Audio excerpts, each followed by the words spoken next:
The next bill on the calendar for the day is House File 100. The clerk will report the bill. House File number 100, number 4 on the calendar for the day, an act relating to cannabis, the 10th engrossment. I recognize the member from Anoka, Representative Stephenson, to explain the bill. Thank you, Madam Speaker and members. Well, this is the bill to legalize adult use cannabis in Minnesota. Members, it's time. Minnesotans deserve the freedom and the respect to make their own decisions about cannabis use. Our current laws have failed. We have decades of data to support that conclusion. They're doing more harm than good. Minnesotans want a different approach to our cannabis laws, and this bill delivers. Now, the bill has been through 16 committee hearings just this year. That's right, I said 16 committee hearings this year, and I think probably almost every member in the chamber has had the opportunity to look at it in committee, so I won't go into the details now, but I'm looking forward to a great debate on the bill tonight. There is an amendment at the desk. The clerk will report the amendment. Stephenson moves to amend House File number 100, the 10th engrossment. The amendment is coded A95. The member from Anoka, Representative Stephenson, to your amendment. Madam Speaker, excuse me. I'm glad we can start tonight with a little bit of levity and a little bit of gratitude. The A95 amendment says that if any police dogs are retired due to the passage of this bill, they have to be first offered to our wonderful staff. And you know, I'm not gonna ask the chamber to vote on this amendment. This amendment was just really an opportunity to talk about how wonderful our staff is and how above and beyond doesn't even begin to capture the work that they did on this bill. I heard some people chuckling when the clerk reported the bill and he said it was the 10th engrossment. And for people who don't know, who are watching, that means that this is the 10th version of the bill, okay? And each time we have an engrossment, our staff have to prepare that, they have to write the amendments, they have to process them. There's so much work that goes on behind the scenes and so much work that's been done on this bill. I mentioned 16 committee hearings this year. There were 13 in 2021. This bill is the 10th engrossment. The bill in 2021 made it to the 9th engrossment. So think about the amount of work that went into that from our staff. And I want to thank every single researcher who ever touched this bill, of which there are many. I want to thank Emily Adrians, our House Fiscal Analyst, Jack Dockendorf, my LA, Simon Brown, my CA, but most of all, the incredible, the fantastic, the wonderful Ben Johnson, the House Reacher, who's responsible for the overwhelming majority of the words in this bill. If I could give each and every one of you a puppy, I definitely would, but we're not going to do that today, so I'll withdraw the amendment. Representative Stephenson withdraws the A95 amendment. There is an amendment at the desk. The clerk will report the amendment. Baker moves to amend House File number 100, the 10th engrossment. The amendment is coded A91. The member from Candy, Ojai, Representative Baker, to your amendment. Thank you, Madam Speaker and members. I offer up the A95, excuse me, A91, excuse me, to highlight the importance of understanding what fentanyl strips are and the need for us to get them in retail stores. As you all know, fentanyl is killing people daily in Minnesota. And we need to do a better job getting the harm reduction tools in our hands. And one of the ideas that I've been working with, again, with colleagues across the aisle, I want to thank many of you for doing that, is to make sure we put them in areas and locations that people might be most either at risk or possibly in an area where they might be using maybe alcohol alongside of other things if someone is in active use. So members, I hope this is going to be a friendly amendment to the author. This is important. We're offering fentanyl strips available in liquor stores and other fine retailers, but we want to make sure we have them for sale. This is an important part of getting in front of people where we think they're most vulnerable. So with that, I hope that our members see this as a friendly, and I look forward to hearing from our chair, Rep. Stephenson. Thank you. The member from Hennepin, Representative Sensor-Mura.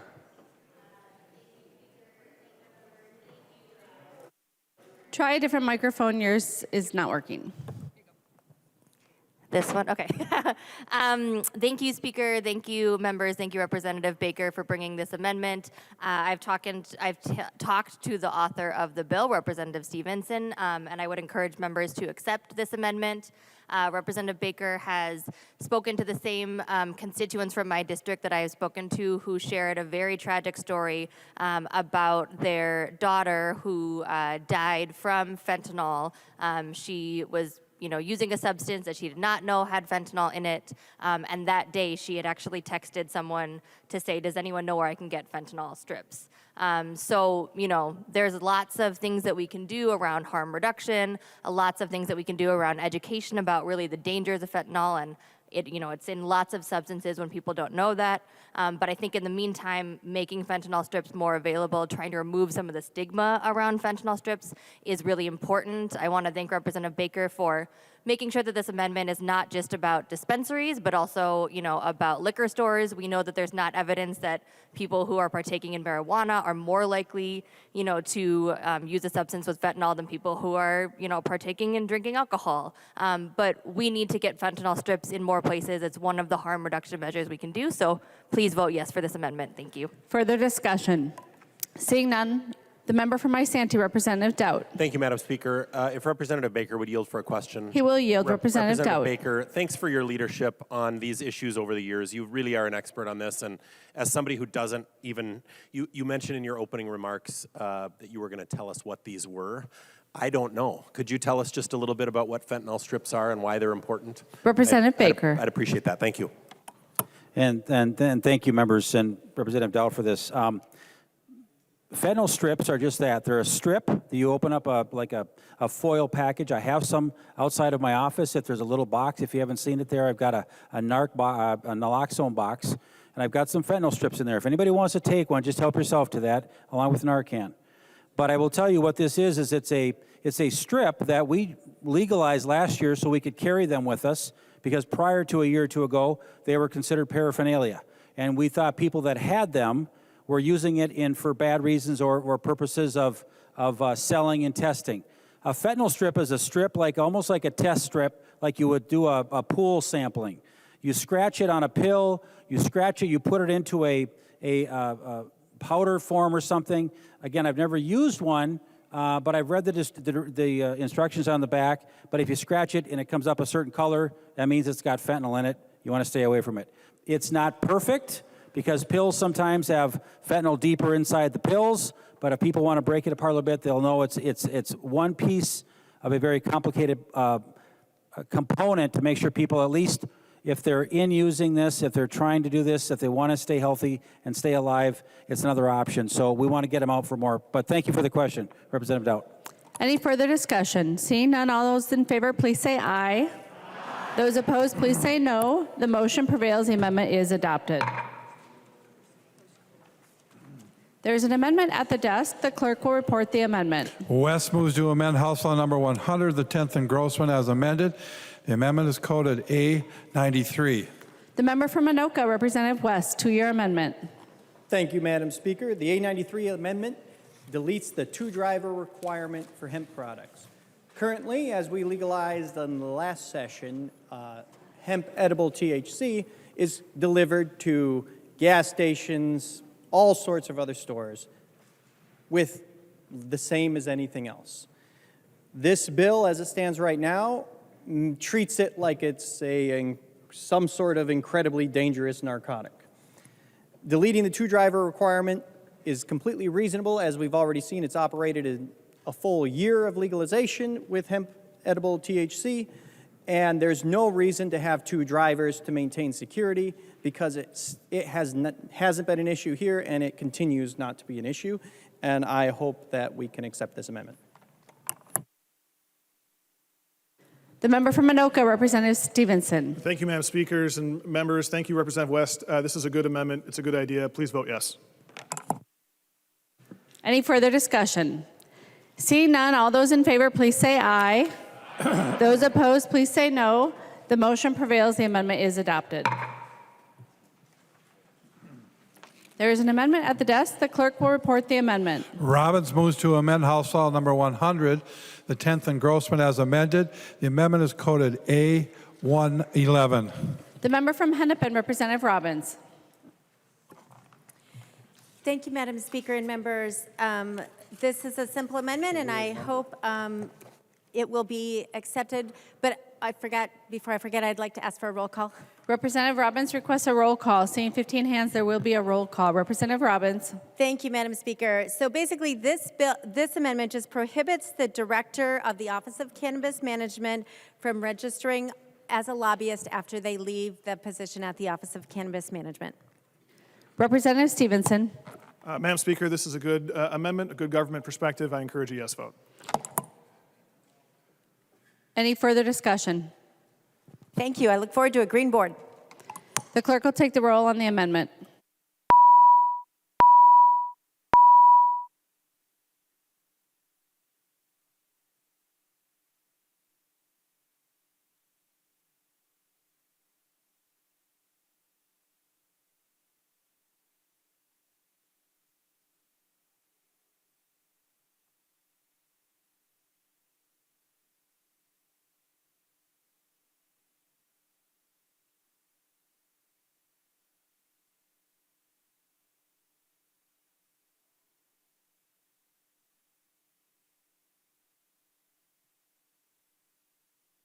The clerk will close the roll.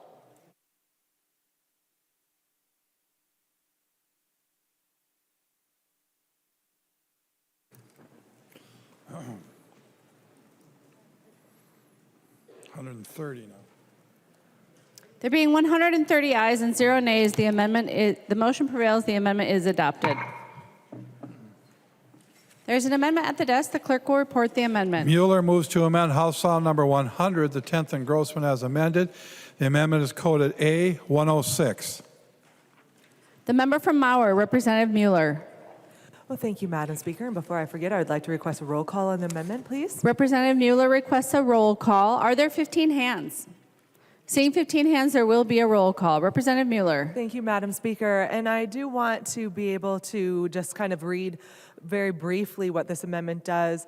It says say that we are not allowed to have any type of school bus or Head Start bus, that a person who drives that bus cannot have any consumption of alcohol, and we are adding cannabis flower, cannabis product, artificially derived cannabinoid, and the big long word that I can't pronounce, which also has to do with cannabis.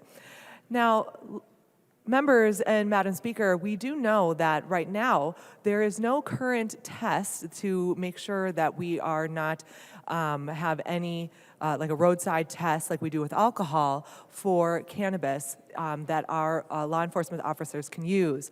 Since we have such a high standard for our school bus drivers, the ones that take care of our most vulnerable, our children, and since we have such a high standard with them, and an element that we already have a roadside test, seeing that we don't even have the technology to see what's going on here, I think that it is very wise and prudent for us to hold to a very high standard of making sure that we don't have any type of cannabis in our system. We've heard statistics that cannabis can stay into your system for up to 30 days. And so that means that we want to make sure that those who are going to be driving our school buses, who are in charge of our children, that they are held to the same standard as alcohol, which is zero tolerance whatsoever. So with that, members, I would ask for a green vote. Thank you. The member from Anoka, Representative Stephenson. Thank you, Madam Speaker. Thank you, Representative Mueller, for the amendment. I'll encourage members to vote yes. In particular, I'll note that school bus drivers have commercial CDLs, which under federal rules means they can't consume cannabis. So I think this is a good amendment. I'd ask for a yes vote. Would you still like a roll call? Representative Robbins. Thank you, members. And I just want to rise in support of the Mueller amendment quickly. I know that there is the CDL federal requirements, but I just want to point out that these amendments were offered in committee and failed, so we want to make sure we get this on the record that we want our school bus drivers to have zero tolerance, so that's why we're asking for this amendment. Thank you. Seeing no further discussion, the clerk will take the roll on the amendment.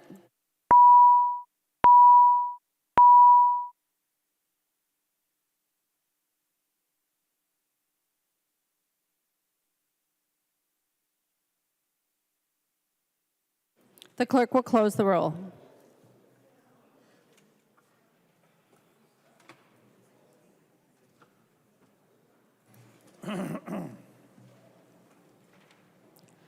There being 130 ayes and 0 nays, the motion prevails. The amendment is adopted. There's an amendment at the desk. The clerk will report the amendment. Gilman moves to amend House File Number 100, the 10th engrossment as amended. The amendment is coded A109. The member from Meeker, Representative Gilman. Thank you, Madam Speaker. Can I please request a roll call just to get things started? Representative Gilman requests a roll call. Seeing 15 hands, there will be a roll call. Representative Gilman. Thank you so much. So I'd like to explain my amendment here a little bit and why it would be very important and very proactive for Minnesota to do an environmental impact study. There is a Clark Hill packet that's been handed out or is getting handed out right now. And I'll just note some of the concerns and the side effects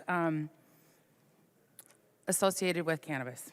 So pesticide usage is one that we've just done a lot with in committee and in our environment committee. And just, taking seriously the repercussions of pesticides when used next to bodies of water. It can be a direct threat to wildlife and fish. Also to consumers and employees, because it's still classified, of course, as a legal drug to the federal government. So the EPA hasn't approved any pesticides. So that's a big concern.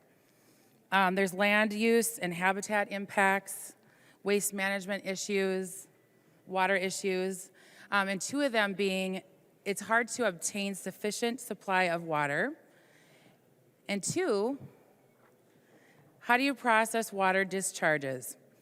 So for an outdoor grower, one plant, guess how many gallons of water one plant would take per day to maintain a healthy, viable plant? 2? Good guess. 6 gallons a day. And this is 6 gallons a day per plant. And this is for outdoor use. We live in Minnesota. And of course, we believe that we're going to have a lot of indoor growth operations happening. So that could place a huge significant demand, as we've talked about, in sustainable infrastructure.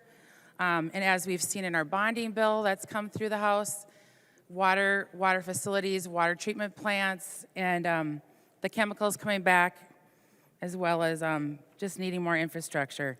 The biggest thing I want to just take a peek at real quick is the energy usage. That's on page 4.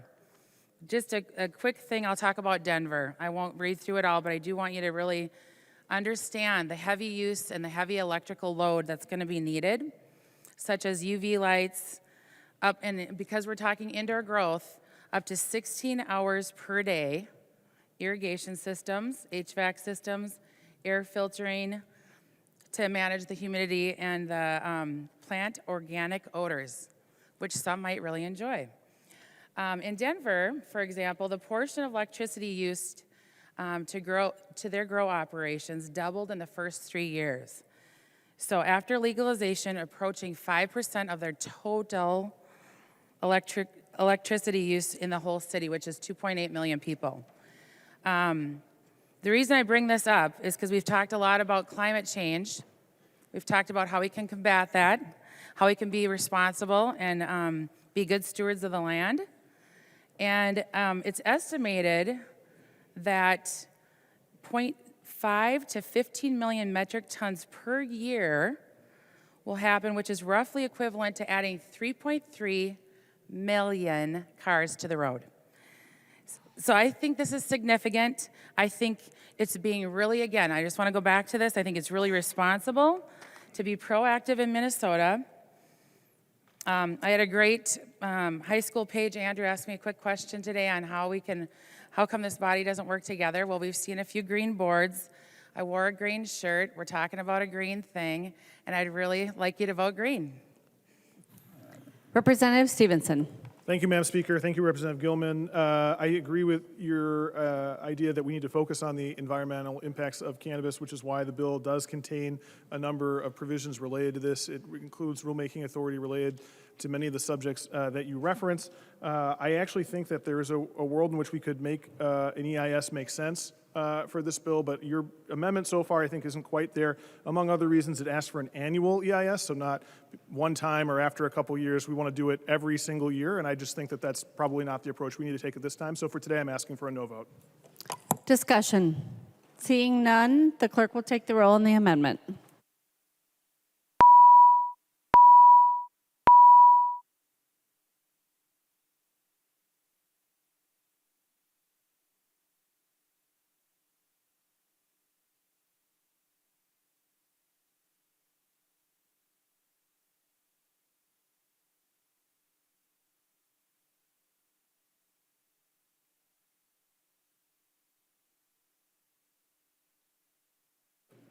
The clerk will close the roll.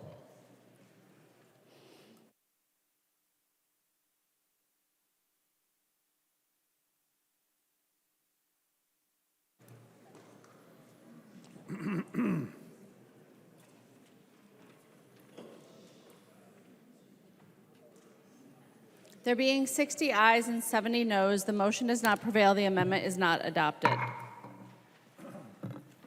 There's an amendment at the desk. The clerk will report the amendment. Robbins moves to amend House File Number 100, the 10th engrossment as amended. The amendment is coded A113. Representative Robbins. Thank you, Madam Speaker. I think there's been a mistake. That's the Nash amendment. So I will allow him to speak to the amendment. Representative Nash, would you like to speak to the A113? Thank you, Madam Speaker. The A13 I would request a roll call on.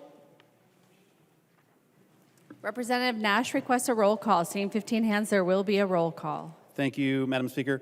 This is very simple. In the bill, it allows for, I believe, 2 ounces to be effectively transferred without cost from one person to another. And I would like to, looking forward at some of the future bills that you have the people who are the transferor and the transferee retain a copy or record of the transfer as described in paragraph A, and any of those attachments for future records for 20 years from the date of transfer. So I think this is by the standard that you're bringing forward to us in a bill I think is coming up one day this week. I think that that's an excellent model to see how you feel about the transfer of cannabis.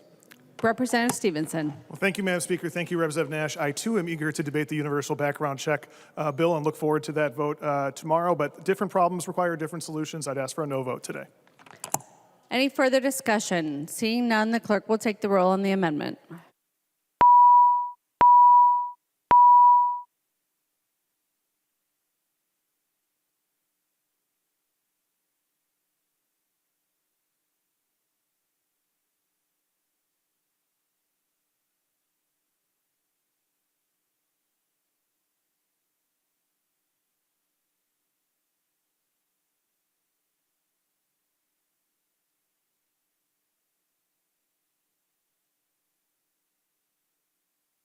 The clerk will close the roll.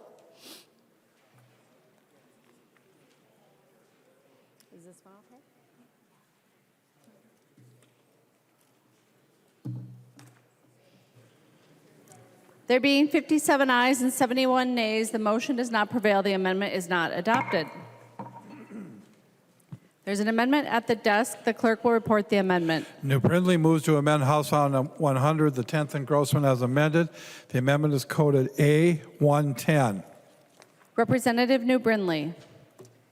Thank you, Madam Speaker and members.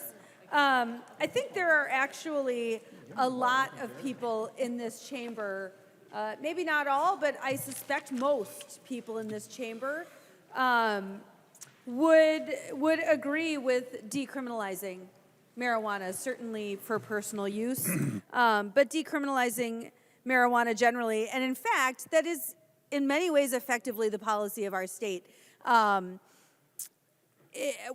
data that I've seen says that there are literally 34 people in prison right now for crimes related to marijuana, 34. So it is effectively decriminalized in the state of Minnesota already. However, there are still plenty of people who have marijuana crimes on their record and marijuana-related convictions on their record.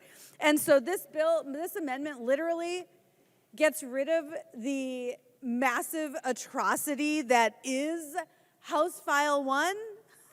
It deletes the vast majority of this bill, but it keeps that expungement language.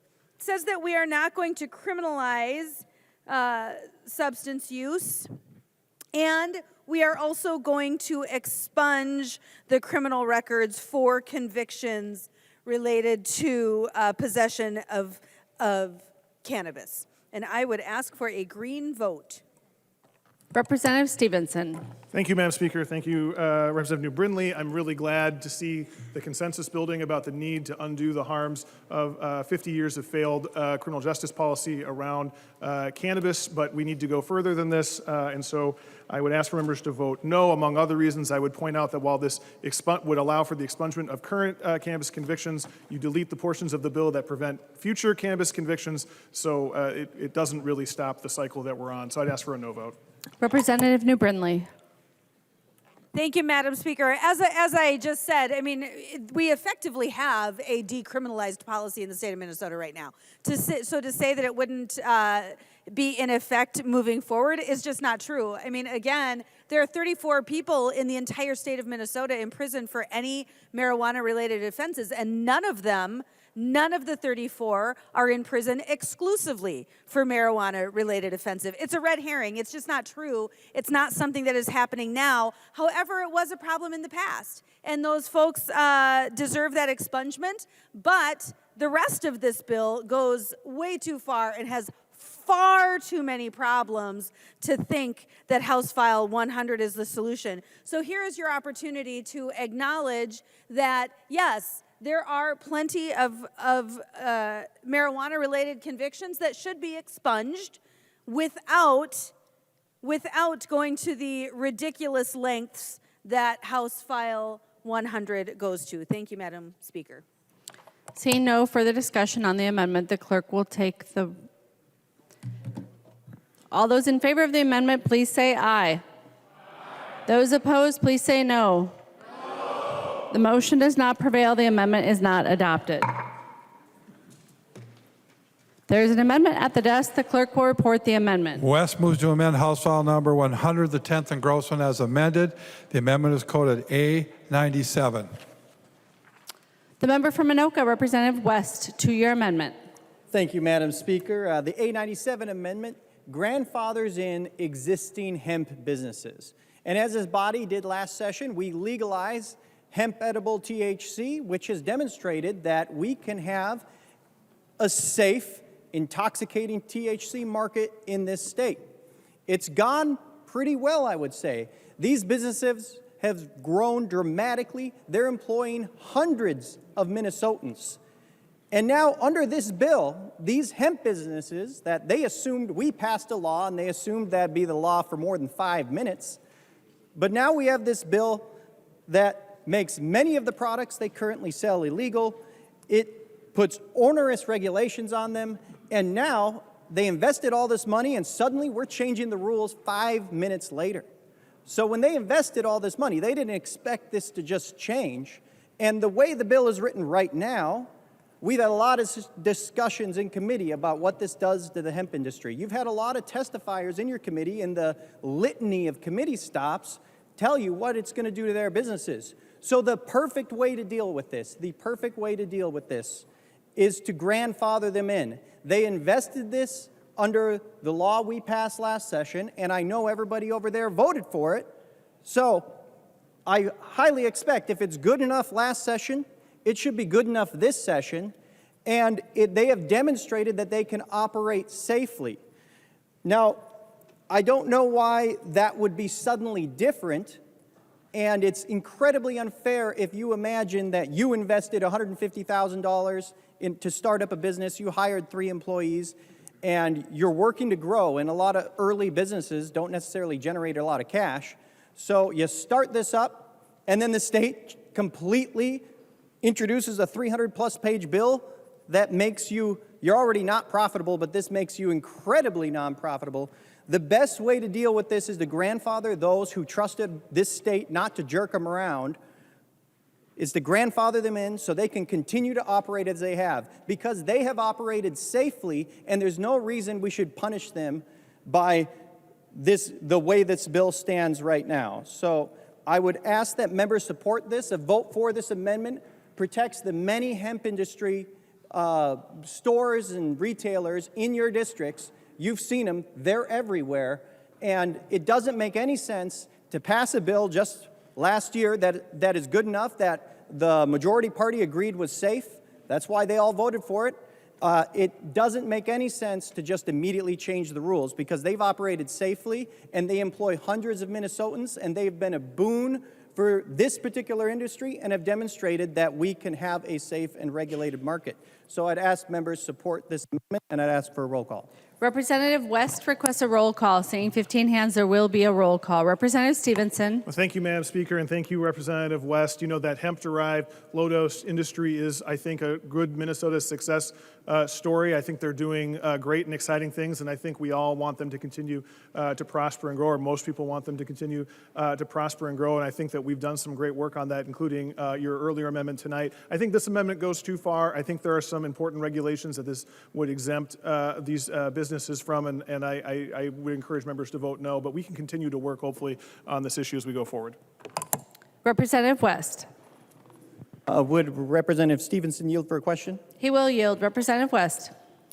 I know you voted for this last time. What has particularly changed that you thought it was appropriate to legalize this, legalize hemp edible THC as it is now, but suddenly that's not good enough? What changed between now and then?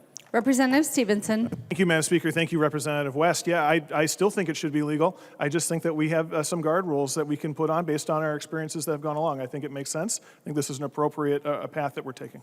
Representative West. Thank you, Madam Speaker. That just seems like a pretty slipshod lawmaking. I guess you can blame your former majority leader for that one. I ask that members vote yes on this amendment. The member from Douglas, Representative Franson. Thank you, Madam Speaker and members. Just to go back through little memory lane there. So industrial hemp has an interesting history through this body. And the member that is well known for pushing this movement is former State Representative Phyllis Kahn. And I have to say, when I first got elected in the Ag Committee, she presented her bill, and she had these nice little truffles that were made with hemp. And I was a little leery because I didn't know too much about industrial hemp at that time. And the more that I dug in and the more that I learned about it, and the more that I got to know Representative Phyllis Kahn, I jumped on the hemp bandwagon. And we worked pretty hard so that I was elected in 10, so 11, 12, and then 13, 14 is when we really pushed this legislation forward. And in fact, I had to do a lot of educating for my district, my previous district at that time, because there was a whole lot of people that thought that I was going to be bringing the drug lords to Douglas and Otter Tail County, and I had to do a lot of educating on industrial hemp. There was even a endorsement challenge because of industrial hemp. As you can see, I won that endorsement challenge. But then it was 15. I pushed forward. A lot of people thought, are you going to leave the industrial hemp alone? I said, oh, no. Won my election. We are going to push forward. So Representative Phyllis Kahn and I authored the legislation. She signed on, I think, as a second co-author. And when the Republicans brought forward their ag bill, there was going to be no amendments on the industrial hemp because the Republicans didn't want to put money on it. So Representative Phyllis Kahn and I put our heads together, and we came up with a nice little, Representative Phyllis Kahn, you're going to offer the amendment, and we're going to take money from the AURI program to fund the industrial hemp program. And if Representative Khan authored the amendment, then my side of the aisle couldn't yell at me for offering an amendment they didn't want to accept onto the bill. So that's how that happened. The amendment went on to the bill, and we got industrial hemp legalized here in the state of Minnesota.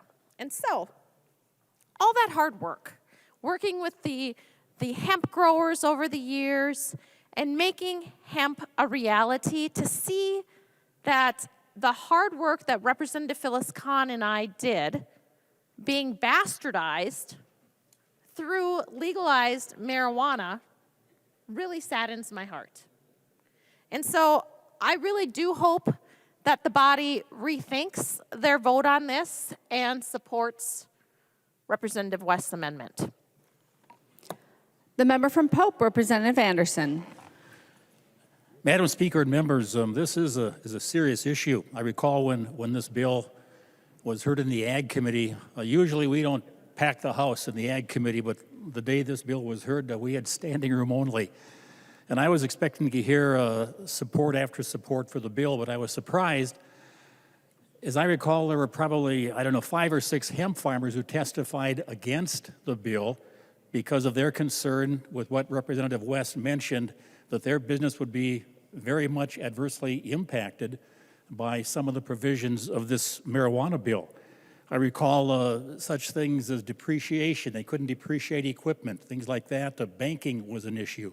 So yes, I support the West amendment because we have a growing hemp industry in the state, and they would like to be kept outside of the regulations of this marijuana bill. So I would encourage a green vote on the West amendment. Representative West. Thank you, Madam Speaker. Representative Anderson brings up a really good point that I would like the chair to yield for a question, please. He will yield. Representative West. Thank you, Madam Chair. Representative Stephenson, Representative Anderson brings up a very important point about when we pass this bill, there's a big concern about hemp being able to continue their depreciation schedule that they currently have. And I would like to know how you believe this bill affects that. Representative Stephenson. Thank you, Madam Speaker. Representative West, I don't believe it impacts the depreciation schedule, and I think it's important to understand the bill says nothing about industrial hemp or hemp growing, manufacturing. If you're using hemp to make topicals or fiber or anything else, none of that is affected by this bill at all. Representative West. Thank you, Madam Chair. And if he would yield for one more question. He will yield. Representative West. I expect this amendment might not do so well, but I would like to know, do you plan on working with the hemp industry to make sure we improve this bill in conference committee? Representative Stephenson. Madam Speaker, Representative West, I'm always looking to improve my bills. Seeing no further discussion, the clerk will take the roll on the amendment.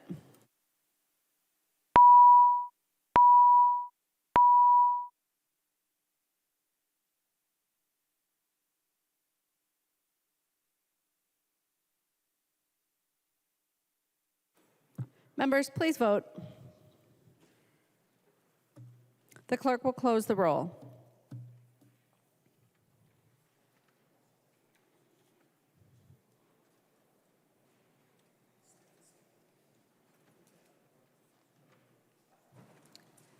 There being 54 ayes and 70 nays, the motion does not prevail. The amendment is not adopted.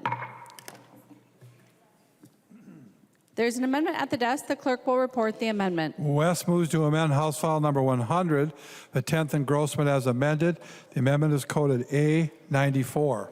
Representative West. Thank you, Madam Speaker. Now, if you're watching from home, you might be excited that, hey, we're going to legalize recreational cannabis. This is great. This is what I wanted. But this bill isn't just legalizing recreational cannabis. It contains a litany of, frankly, far-left ideology. So when you apply for a license, you'd expect them to make sure you have a well-operating business with a good profit and loss statement and a good security plan so that you can operate well. And this bill does have that. But there's a specific mandate in the bill that requires a social equity score. So they score your license on whether you get a license or not on your social equity status. And you might ask yourself, what does that even mean? Well, number one, in section 17, so page 43 if you're following along, says if you're convicted of a cannabis-related offense prior to the effective date of this chapter. Well, actually, that's pretty good. I think it would be great if we can repair the damage that was unnecessarily done to certain families. A service-disabled veteran and National Guard, as well as any military veteran National Guard who lost honorable status due to a cannabis-related offense. Well, I certainly would like to see them benefited as well. And there's a resident in a community of the last 5 years that was disproportionately impacted by cannabis enforcement. Well, that sounds pretty good too. Or you're in an area with a poverty rate greater than 20%. And you got to ask, well, now we're straying from a well-operating business. We're targeting putting cannabis businesses in areas in high poverty. That's not ideal. You got to realize that these cannabis businesses in states where it's legalized, even legal cannabis business, is a cash business, which means they literally, the reason we have the two-driver amendment exception for hemp is because they don't have this problem. But the reason there is a two-driver requirement for cannabis is because they drive around loads and loads and loads of cash. And that has made them a target for burglary in many states. So I understand that your social equity ideology is saying, oh, let's make sure we put these in those areas. But you're not helping these communities by putting a cash business in those areas. You're inviting more crime. You're making their lives worse. Now, we can do something to help them, but if you judge their license and whether they're allowed to operate a business on where they're from, well, that doesn't make any, that's ideological. That's not real policy making. That's fantasy land. We should be ensuring that those who apply for licenses can operate an effective business, and that should be the priority, especially considering we've seen major burglaries in many states that have legalized recreational cannabis because it's a cash business.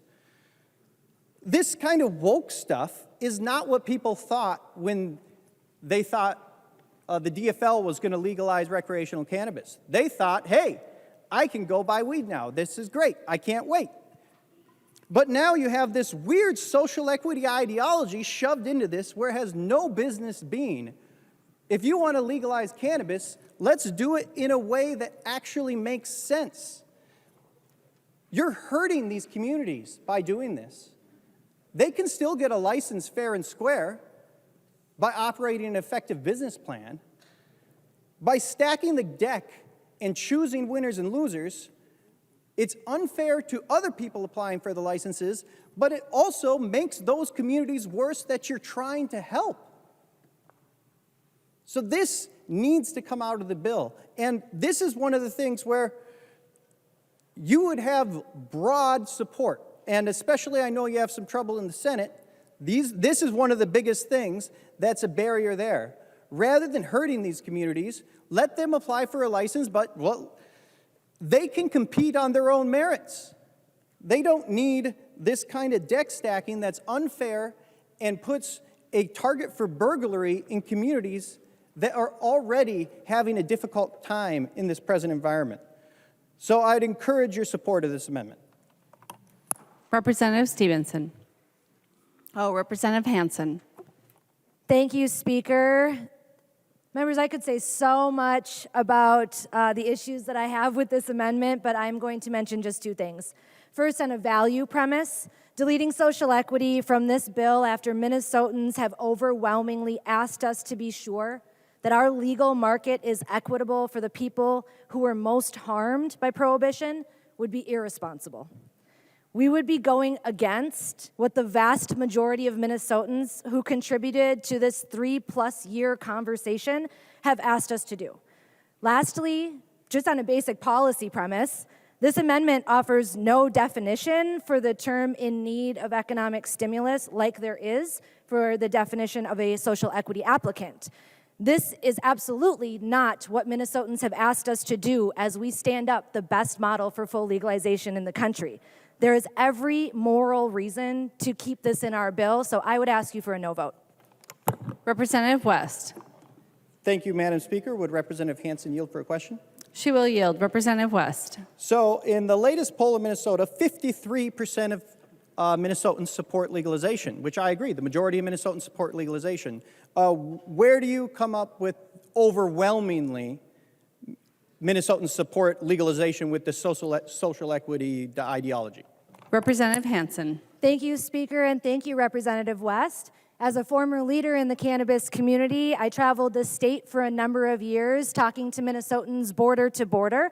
Our previous majority leader in our caucus did the same, traveled around the state talking to Minnesotans about what they wanted to see out of a legal industry. And what I was taught is that the world's run by people who show up. And the people who showed up to make sure their voices were heard on this bill were overwhelmingly asking us to continue to pursue justice. And that's what defining social equity applicants do in a good legal market. Representative West. So the people who show up to a Democratic event support Democratic policies is all that means. That's not what Minnesotans want. Only 53% in the latest survey support it. 36% oppose it. The vast majority don't really care. So it's incredibly disingenuous to say that they overwhelmingly support this unfair left-wing ideology licensing scheme. That is absolutely untrue. And the worst part is that it harms the communities that this is supposed to help. And we want to help those communities. They can get a license the same as everyone, but by targeting it in areas where this is going to be an issue, where it's a cash business, is actively harmful to what you're trying to do. And Minnesotans definitely don't overwhelmingly support that. Thank you. Member from Dakota, Representative Koznick. Thank you, members. Representative West, I appreciate bringing this amendment forward. We talked about this in a couple of the committees where this bill came before us in the state government finance and I believe the economic development.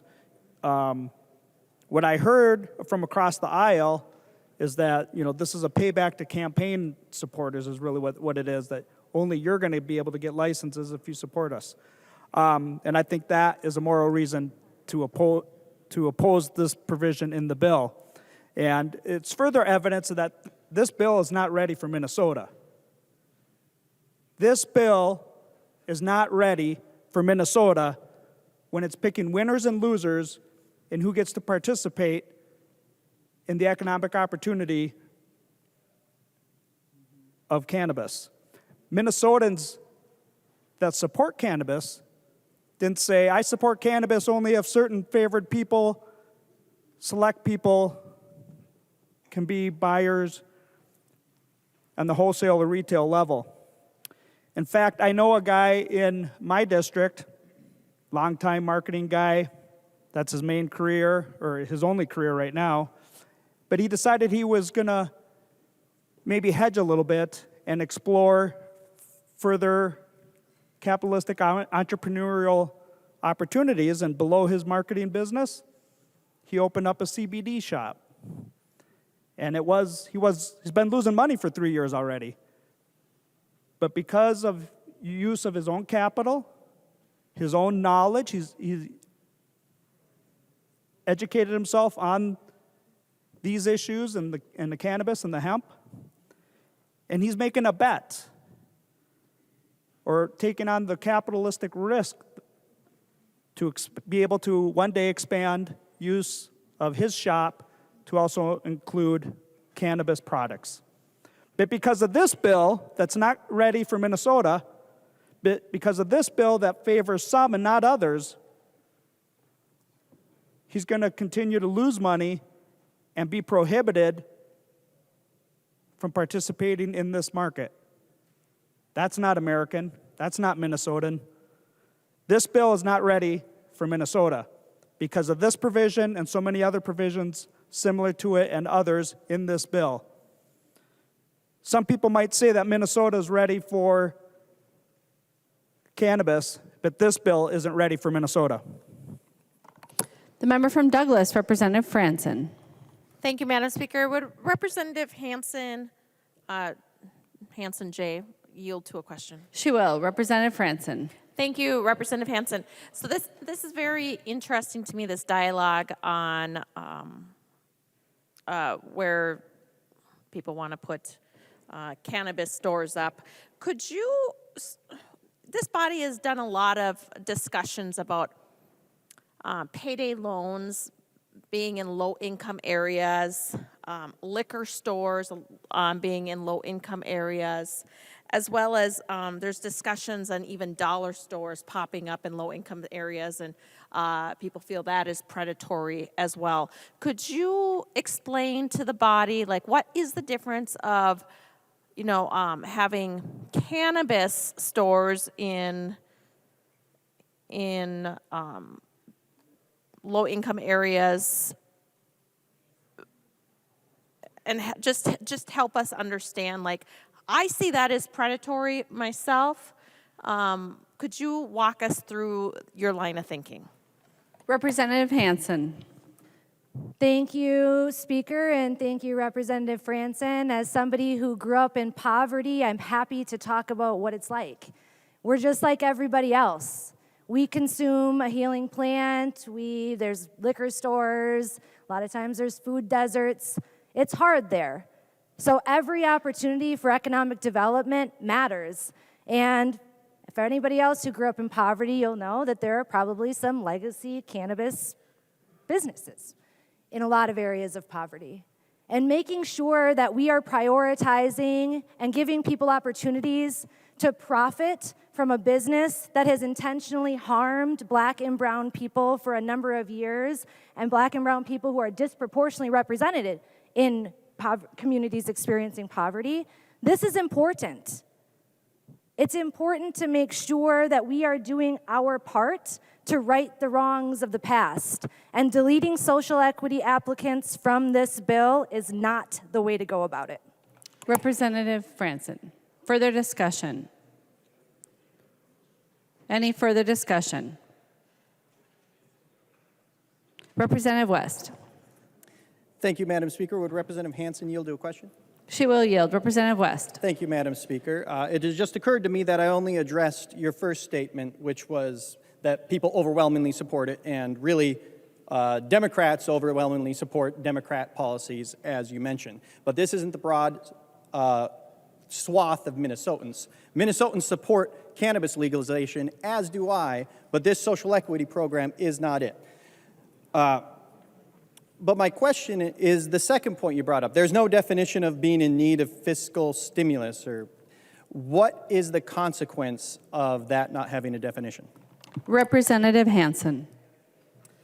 Thank you, Speaker, and thank you, Representative West. I just want to first say that it's not just Democrats that support Democrat policies. As a leader in this movement, there were thousands of people that participated in our events, in our movement, in our rallies, and in lobbying the members of this chamber and the other to make sure that we could advance a policy that worked for everybody. And I guarantee you, many people in the organization I worked with were certainly not Democrats. So it was not just Democrats who supported this policy, just to set that record straight.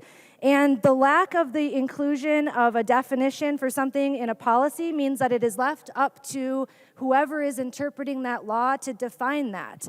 And I think I've heard over and over in this body in my couple of years here that we want to be sure bills are ready for prime time. That's a common thing I hear a lot of people say. And I've been in a position where my bill has lacked a definition, and I've been asked by my colleagues to make sure I include that. And so I think that's a fair and responsible way to make sure we're advancing public policy. Representative West. Thank you, Madam Speaker. So there is no consequence, and that's why I agree. It's just in need of fiscal stimulus. The Office of Cannabis can determine with that what they will, and we can make sure we help people. But the social equity portion of this bill is just woke nonsense that is completely unnecessary. We can legalize cannabis without doing this complete and total nonsense. So I'd urge members to support this amendment. All those in favor of the amendment, In favor of the amendment, please say aye. Those opposed, please say no. The motion does not prevail. The amendment is not adopted. There is an amendment at the desk. The clerk will report the amendment. Baker moves to amend House File Number 100, the 10th engrossment as amended. The amendment is coded A99. The member from Candy, Ojai, Representative Baker. Thank you, members and Madam Speaker. This is an important amendment I want you to, we'll have some conversation about here. My amendment is asking you to consider raising the age of 21 to the age of 25. And this is an important one, so I want you to understand why this is so important. We have heard through the last 10, 15, 20 years with the really diving in deep with the opioid epidemic and how it is affecting people that went in for an opioid pill with an injury, and it's affecting and how it has affected people that still have a developing brain.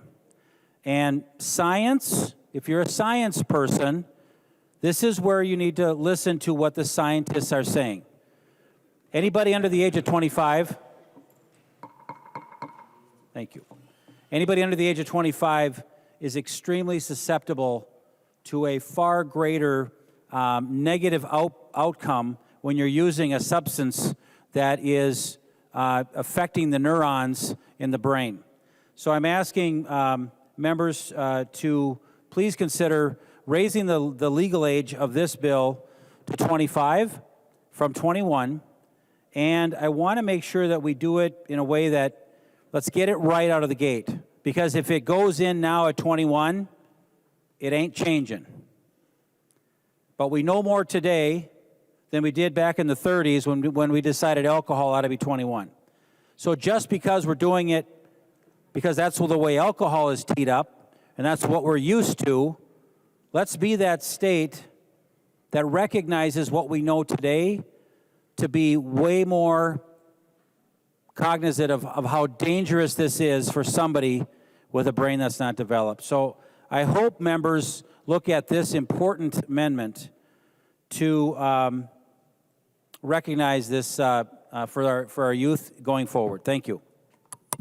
Discussion. Representative Hansen. Thank you, Speaker, and thank you, my friend Representative Baker. I appreciate this amendment. And while we receive research that tells us more and more about brain development every day, it's important to note that we allow 21-year-olds to legally consume toxins like alcohol, nicotine, and tobacco. We allow 18-year-olds to gamble, join the military, work in dangerous facilities, and to serve those toxins to other people, and in my opinion, one of the more dangerous ones, to get married, right? Unless and until we are going to stop all potentially life-altering decisions from happening before 25, we really can't start with cannabis. Because as a reminder, cannabis has no lethal dose on its own. It's a non-toxic substance on its own, unlike things that we already have in our society. Also, our goal is to shut down the legacy cannabis industry and to bring things above board. And this would hinder our goal in that mission and would contribute pretty significantly to actually keeping the legacy market alive and relevant for those who are under 25, because I'm the mom of an 18-year-old, and I can tell you that they absolutely have unfeathered access to cannabis right now. We have no idea the amounts. We have no idea about a lot of the things in it. And so if we're really serious about making sure that we're protecting our kids through a regulated and legal safe market, then that means that we pass this bill today. Thank you. I'd ask for a no vote. Discussion. The member from Hennepin, Representative Robbins. Thank you, Madam Speaker, and I rise in support of the Baker Amendment. Thank you, Representative Baker, for not only this amendment, but for your hard work on opioid addiction, the fentanyl crisis. You have been a leader in this state for a long time on these issues, and I appreciate it. Members, we have passed out a number of things tonight. One is letters in opposition that is about substance use disorders and health concerns. And then another piece that I just sent around now, Minnesota ducks, please limit the harm from legal pot. And I'd like you to just take a minute, members, and look through those. I know we get a ton of paper around here, but these are really important opinions to consider. The one that's from the Minnesota docs asking us to limit the legal harm from pot, this is by William Nicholson. He is the president of the Minnesota Medical Association. So this isn't Representative Robbins, this isn't Representative Baker, this is the president of the Minnesota Medical Association saying that we should not legalize it for people under 25. Research has, I'm quoting, research has consistently shown that human brain development and maturation is not complete until the age of 25. Therefore, individuals under 25 should be prohibited from purchasing, possessing, or using cannabis and cannabis-infused products. The Minnesota Psychiatric Association sent a significant, very dense opinion piece with a lot of citations talking about the dangers for brain development, for depression, anxiety, and psychosis for people under age 25. And we heard testimony, and I'm sure you guys have also received the emails of people who have gone into psychotic episodes because of cannabis use and committed suicide. I have a mom who regularly emails me because this was what happened to her son, and she is begging us not to do this. Another piece that's really important to check out is from the Minnesota Society of Child and Adolescent Psychiatry.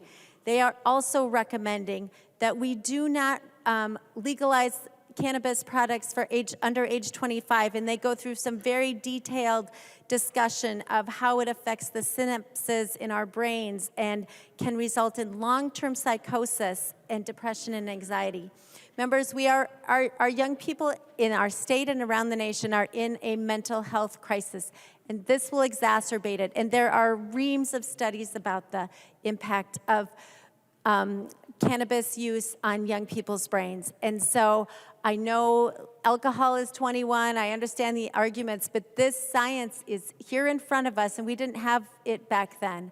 And so, members, we need to help our young people, and I support this amendment. Thank you, Representative Baker. Further discussion, Representative Baker.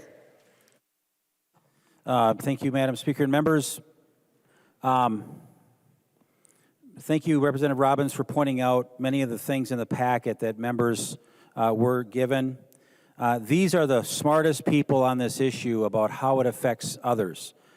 You need to pay attention to this stuff because we do nationally with SAMHSA, we do nationally with the RX summits that we've been attending, and the understanding of just substance use disorder and how much pain has gone through families of young ones and kids that have tried this, they've gotten addicted, and they've lost so much time, members, when you're 17, 18 through 23, 24, and they almost kind of like are sitting in the parking lot for a few years at a critical time in their life. So our professionals in the world, our Hazelton friends, Project Turnabout, members from March that are looking at this every day, they're saying that is a critical piece of information. You're sitting here today thinking about passing a cannabis bill, recreational marijuana, with no THC limits when it comes with the flower. There are hybrids that are really potent. This is a new kind of a marijuana. And I don't know why you won't seriously consider this request to start out the state of Minnesota at 25 years old. Be that state that takes it slow. Be the state that says, you know what, we know this today, and we know it better today than we did even 5 years ago, 10 years ago, when other states were really rolling into this. Don't do it just because alcohol is at 21. Don't do it because it'll be easier for the retailers and the dispensaries. Because you know when it comes to the argument of the black market or the illegal market, as Representative Hansen was mentioning, it's not going away either way. It's going to be around. And the closer we get to 21 means the closer it's going to get down to the 17, 18, 16-year-olds. But 25, I think I remember when I was 25, I was married then. I was certainly not ready for that 19, 20, 21. There was a big transformation at that point. We learned a lot in those few years in that 20 to 25 range. Members, the two most important letters in the packet are the ones from the parents that just reached out to me at the last minute. And if there were 100 families standing in this room, all lined up, and they were to ask the question about what should we do with this age thing, 95 out of 100, first of all, 95 out of 100 would say, we don't want this bill passed, period. But 98 out of 100 would say, at least listen to the stats. Don't go below the age of 25 because we know clearly now our kids found something earlier in life and it affected them much greater than they ever imagined. The one responsible thing to do here, members, is to take this amendment to conference. Taking it to conference allows us to talk about it further. Of every amendment I've ever carried on a bill like this, this is one of the most important because I'm telling you, it makes a huge difference. That 4 years from 21 to 25 will make all the difference in the world. I don't know why we can't take this to conference. Because once this gets out at that age of 21, nothing will change it as bad as things will get. The black market isn't going to go away. It hasn't on any other state. It's not going to here in Minnesota. So members, look at the packet. Look at what families are saying. Look at what our providers are saying. Madam Speaker, I think I forgot. I want a roll call on this, please. Representative Baker requests a roll call. Seeing 15 hands, there will be a roll call. With our green or red votes, we can see who's paying attention to what the families are saying. We can pay attention to what we're hearing in committee. Chair Fisher, when we were in our committee this year, we heard a lot about this. We heard a lot about the 25 as a magical number. Please support what our professionals, what the science are saying. Please vote green on making the age to 25. Let's take it to conference and keep talking about it. Thank you, members. Any further discussion on the Baker amendment? Seeing none, the clerk will take the roll on the amendment.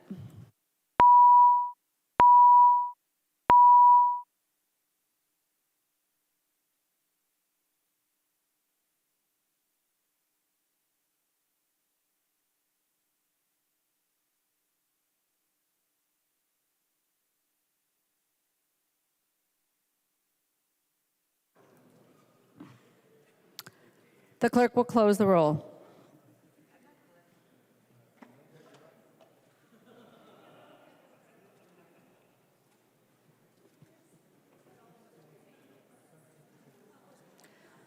There being 57 ayes and 70 nays, the motion does not prevail. The amendment is not adopted. There's an amendment at the desk. The clerk will report the amendment. Robbins moves to amend House File Number 100, the 10th engrossment as amended. The amendment is coded A101. The member from Hennepin, Representative Robbins. Thank you, Madam Speaker and members. This amendment simply deletes the money for the workforce grants and reallocates the appropriation to drug recognition experts. We had extensive conversation earlier and will again about the lack of a threshold or a standard for impairment with marijuana, and also there is no roadside test available to test for intoxication. So given that, one of the reasons the Sheriff's Association and MPPOA and other law enforcement agencies oppose this bill is because there are studies that show it increases fatal crashes and injury crashes. There's a study from the National Insurance Institute that says crashes for injury accidents were up 6%, and fatal crashes were up 4% in the states that have legalized marijuana. Our fiscal note, however, refers to a Canadian study that shows crashes in Canada, fatal crashes, not just injury crashes. Fatal crashes are up 15%, members. So if we are going to be able to deal with the onslaught of harm from impairment and driving while impaired, we need more drug recognition experts to be trained for the State Patrol and local police. And my police chief in Maple Grove and other chiefs put together some language about what that would need, and they expected about 250 new drug recognition experts on the low end, and they expected it would cost about $10 million. And I know that the bill does appropriate $10 million in the first year for the State Patrol, which is great, and $5 million in the second. But I guess I just have a question for the author, if he would yield. He will yield. Representative Robbins. Thank you. So thank you, Chair Stephenson. We've had these discussions before, but where I'm having trouble is there is the appropriation in the bill that's not really specific to drug recognition experts, but the fiscal note takes $6 million from the Trunk Highway Fund that would provide for 5 drug recognition experts in the State Patrol, and then it provides $40,000 for training 200 officers, which is incredibly low. So how do you square the $10 million in appropriation with how the fiscal note says we're going to actually provide for drug recognition experts? Representative Stephenson. Thank you, Madam Speaker, and thank you, Representative Robbins. The fiscal note predates the adoption of the amendment in Amazing Means, where we had appropriated $10 million in the first year and $5 million ongoing, which explains that discrepancy. I would just note the fiscal note does clarify how much it costs to train a drug recognition expert.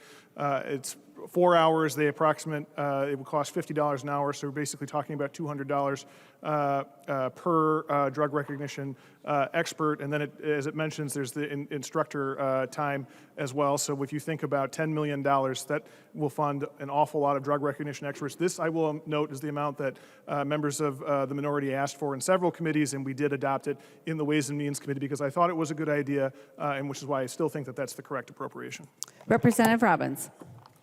Thank you, Madam Speaker, and thank you for that explanation, Chair Stephenson. And I do appreciate that the money is there, but when you look at the language of the bill, it really does not say for drug recognition experts. And the fiscal note, which I do have the most recent version of it, still says 5 drug recognition experts. So I would like to request a roll call on this because I think it's very important that we specify where this money is going to go. So thank you, members. Representative Robbins requests a roll call. Seeing 15 hands, there will be a roll call. Further discussion. Representative Stephenson. Thank you, Madam Speaker. Representative Robbins, I'm just puzzled by the comment that the amendment, the language doesn't specify that. I'm looking at subdivision 21 of Article 9, starting on line 297.30, and it says $10 million in fiscal 24 is appropriated for drug evaluation and classification program for drug recognition evaluator training, additional phlebotomist, drug recognition training for peace officers as defined in Minnesota statutes, and so on. So I think it is pretty explicit in that section of the bill. As I mentioned, this is the amount that the minority offered in several committees and that we adopted in Ways and Means. I think it's the correct amount. The money that you're appropriating comes from the grant programs, which will help drive the industry, and so I would ask members to vote no. Representative Robbins. Thank you, Madam Speaker, and I do appreciate the additional funding, Chair Stephenson, and I do appreciate the clarification, but just to be clear that the section you were reading from says that $10 million goes for lots of things, including drug evaluation and classification program for drug recognition evaluator training, additional phlebotomists, recognition training for peace officers, and I believe setting up more toxology things. So I just want to make sure that we put the money where it's most effective, and that's the reason I'm asking for a green vote. Thank you, members. Seeing no further discussion, the clerk will take the roll on the amendment.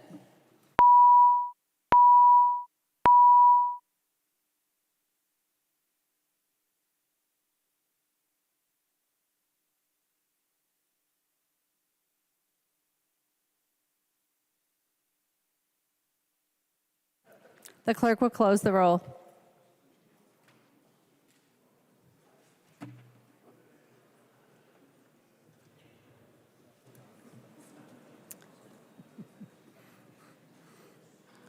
There being 61 ayes and 69 nays, the motion does not prevail. The amendment is not adopted. There is an amendment at the desk. The clerk will report the amendment. Robbins moves to amend House File number 100, the 10th engrossment as amended. The amendment is coded A104. Representative Robbins. Thank you, Madam Speaker and members. The A104 sets a potency cap, and I think this is very important that we have this discussion. So currently, as we've discussed, there is no test for impairment, and there is no standard of what impairment is. And as Representative Baker alluded to in his discussion of his amendment, the nature of marijuana has changed substantially. In the 1960s and 70s, marijuana was generally had a potency of 1 to 3% THC. Today's marijuana flower plant, because of breeding and other things, has now been 15 to 17%, but up to as high as 30% THC. And in addition, there are now waxes and concentrates that are extremely high concentration of THC. Back in 2008, concentrates averaged 6.7% THC. Now for edibles, they average 56% THC, but are often much higher. And in the vapes and the waxes, it can be to 90% THC. So members, these high concentration of ways to access THC are extremely harmful, back to the under 25, especially to developing brains. And I won't read all the things in the packet, but I really encourage you to look at it, members. The Minnesota Psychiatric Association, the Minnesota Child and Adolescent Psychiatric Association, the other groups I mentioned earlier, they all talk about this, and they all request a potency cap, as does the head of the Minnesota Medical Association. This is not just something that Republicans are asking for. This is what our medical professionals in our state are asking for. And so, members, we did not successfully limit this to 25 and under. To stop it for 25 and under. So since you didn't take that amendment, I am asking you to please take a potency amendment. We really need to limit the access that our young people are going to have to these high potency THC levels, because it really is harmful to their brain development. Thank you. The member from Anoka, Representative Cagle. Thank you, Madam Speaker. So bear with me here for a few minutes. I, at age 12, started getting really sharp pains in my legs and made it hard for me to stand for more than a few minutes. Cool thing about that is, I got excused early for the lunch line, so I didn't have to wait for very long. Not so cool thing about that is when you're a 13-year-old girl in a body cast for a month, that kind of makes you stand out a little bit. End of my 7th grade year, I had my first of 3 back surgeries. I had 13 years between my first one and my second one, but between that first one and second one, my doctors told me about this great new pain medication that could help me live a normal life. I was about 22 years old when I was first given Vicodin by my doctors. After a few years, Vicodin wasn't enough to keep my pain at bay, and so my doctor gave me these handy-dandy 25 milligram fentanyl patches. So, for most of my 20s, yeah, that was kind of my life. So pre-ACA then, I was denied health insurance because of this wonderful pre-existing condition that I had. So not only was I denied the care I needed, but then I also couldn't afford the pain medication that helped me make it through the day. So the fentanyl was the more expensive one, so I let that one go. 2 more back surgeries later, things were fine as long as I had my Vicodin pills with me. I wanted to start a family, didn't think that was a good thing to be doing while I was trying to have a baby. So after about a year and a half of tapering, I got off of all opioids. Fast forward a few years, my back starts bothering me again. I'm taking 800 milligrams of ibuprofen a day, sleeping on ice packs while I'm chasing a toddler around. Then I do something really fun and cut my fingers off. So after that, after my accident and many of my follow-up appointments with my surgeon, I asked about the medical cannabis program, and she suggested I give it a try.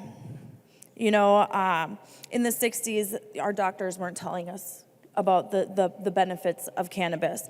And so through trial and error, I found the product that best worked for me, not only to manage my back pain, but to reduce swelling, to help with a lot of the, helping my joints up and moving in the morning, and then helping me sleep at night. And the product that helps me the most has 85% potency.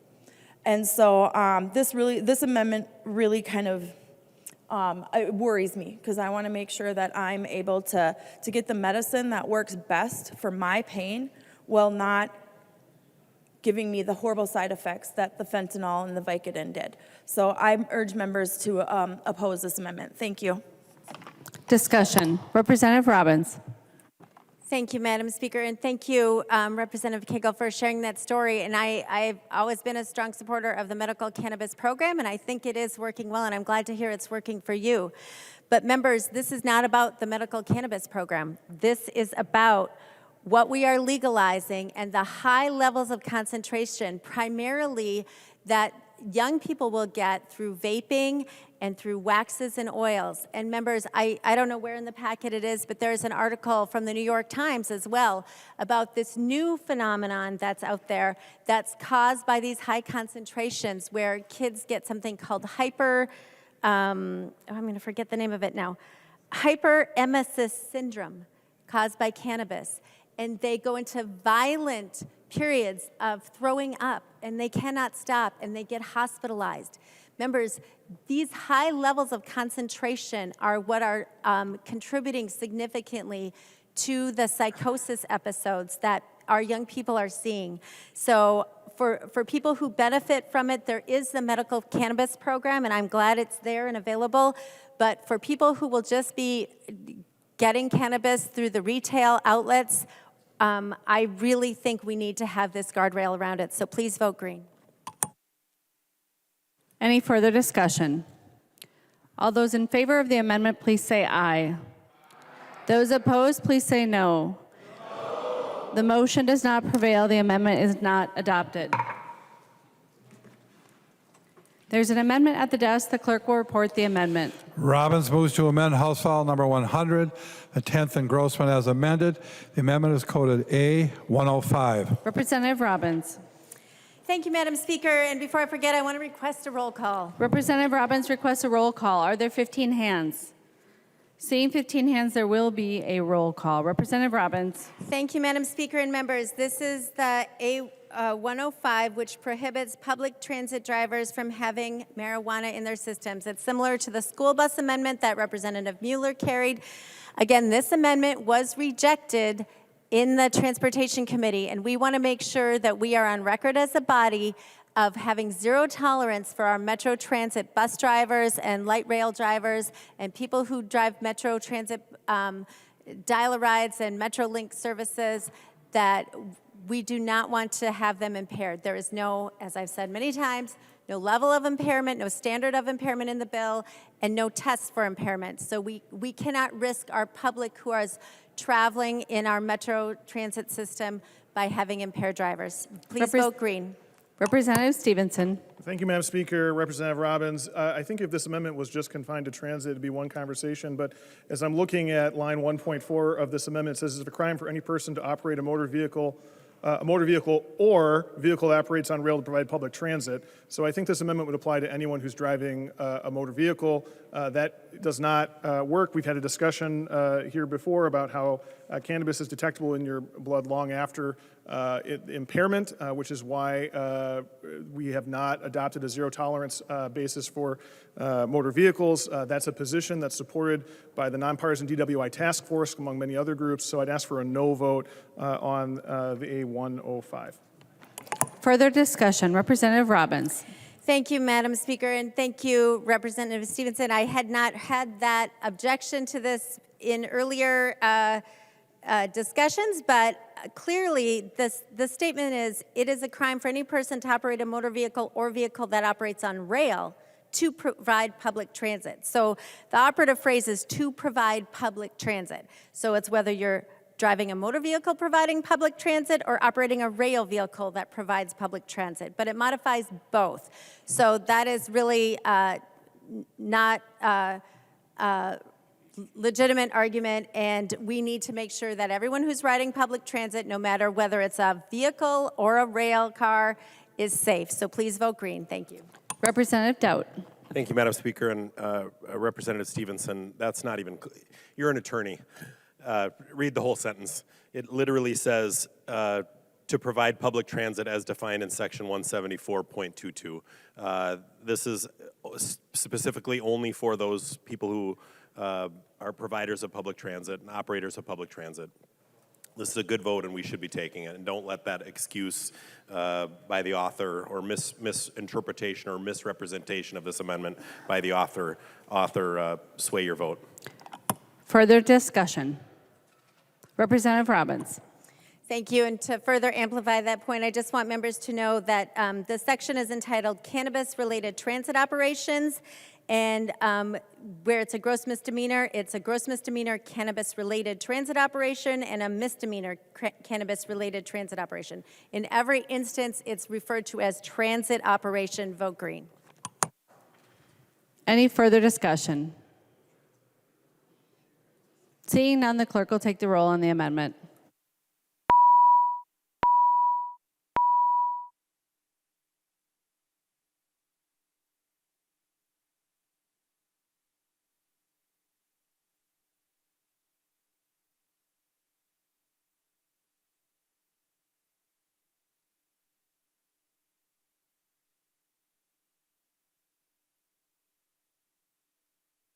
The clerk will close the roll.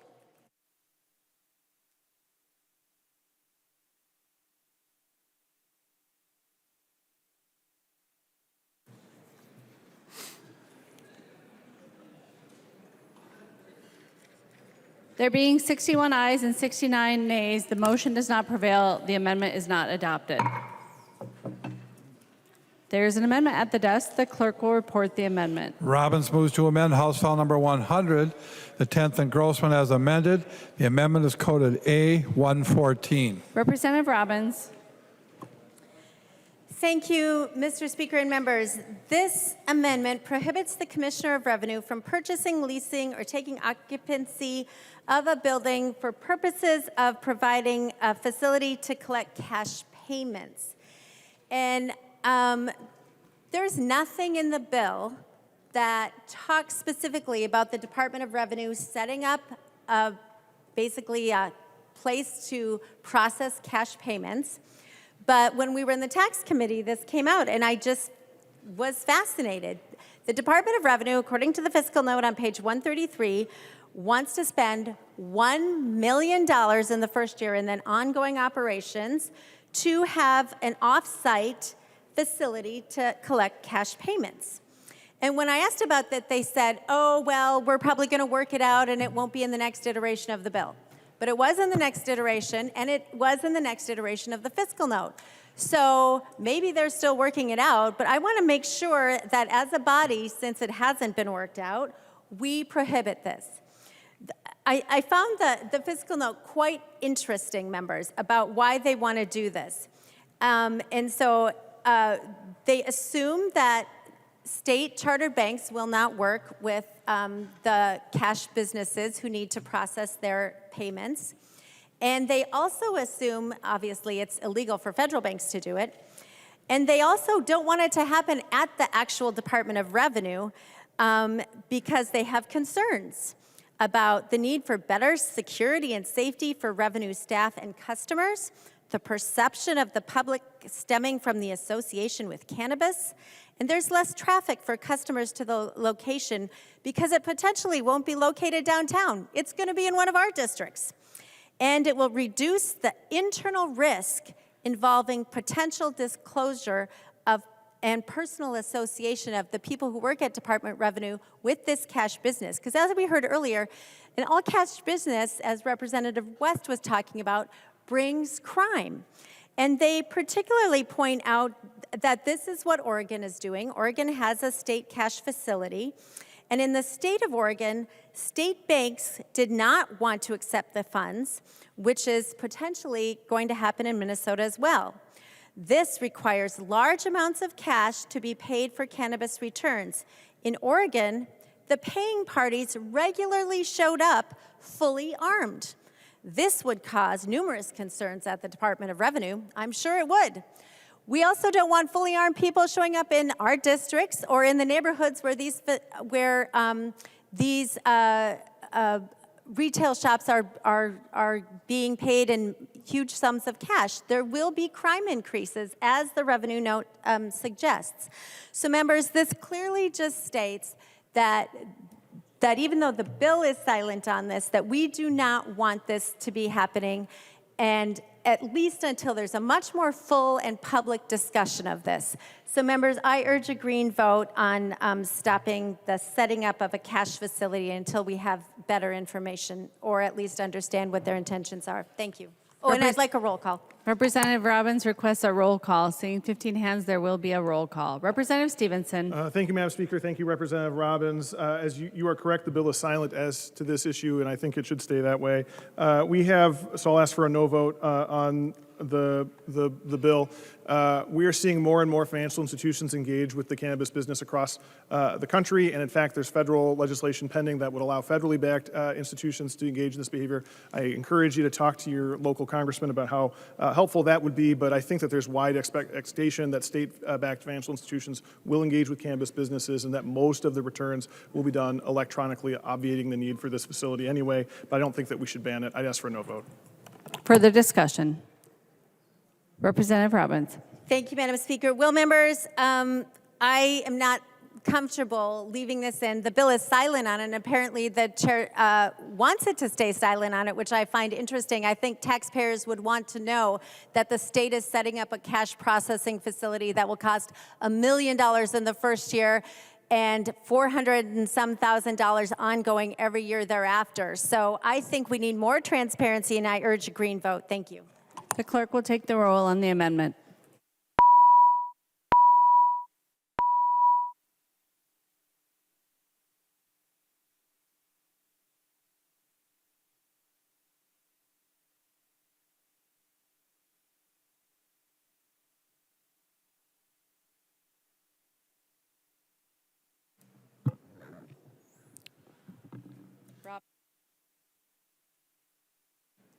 The clerk will close the roll.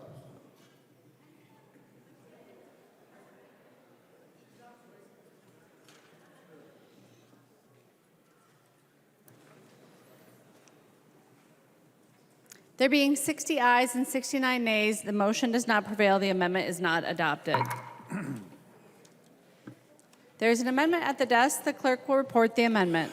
Robbins moves to amend House File Number 100, the 10th engrossment as amended. The amendment is coded A100. Representative Robbins. Thank you, Madam Speaker and members. This is the local control amendment. I, like probably most of you, have heard from many of my cities and the counties that really they are very frustrated with the lack of local control in this bill. And I appreciate that Chair Stephenson has made some strides from the original version of the bill to where we are now to give a little bit of a nod to local control. But it's certainly not what the cities and the counties would like. And so basically this, under the current bill, cities cannot regulate the number of licenses in their jurisdiction like they do with liquor. And cities cannot revoke a license like they can with liquor. They can suspend a license, but they cannot revoke a license. They have to just complain to the Office of Cannabis Management and hope that the Office of Cannabis Management agrees with them. Furthermore, there are some restrictions in the bill. It can't be within 1,000 feet of a school or a park that has a playground or a couple other things, but it doesn't mention churches.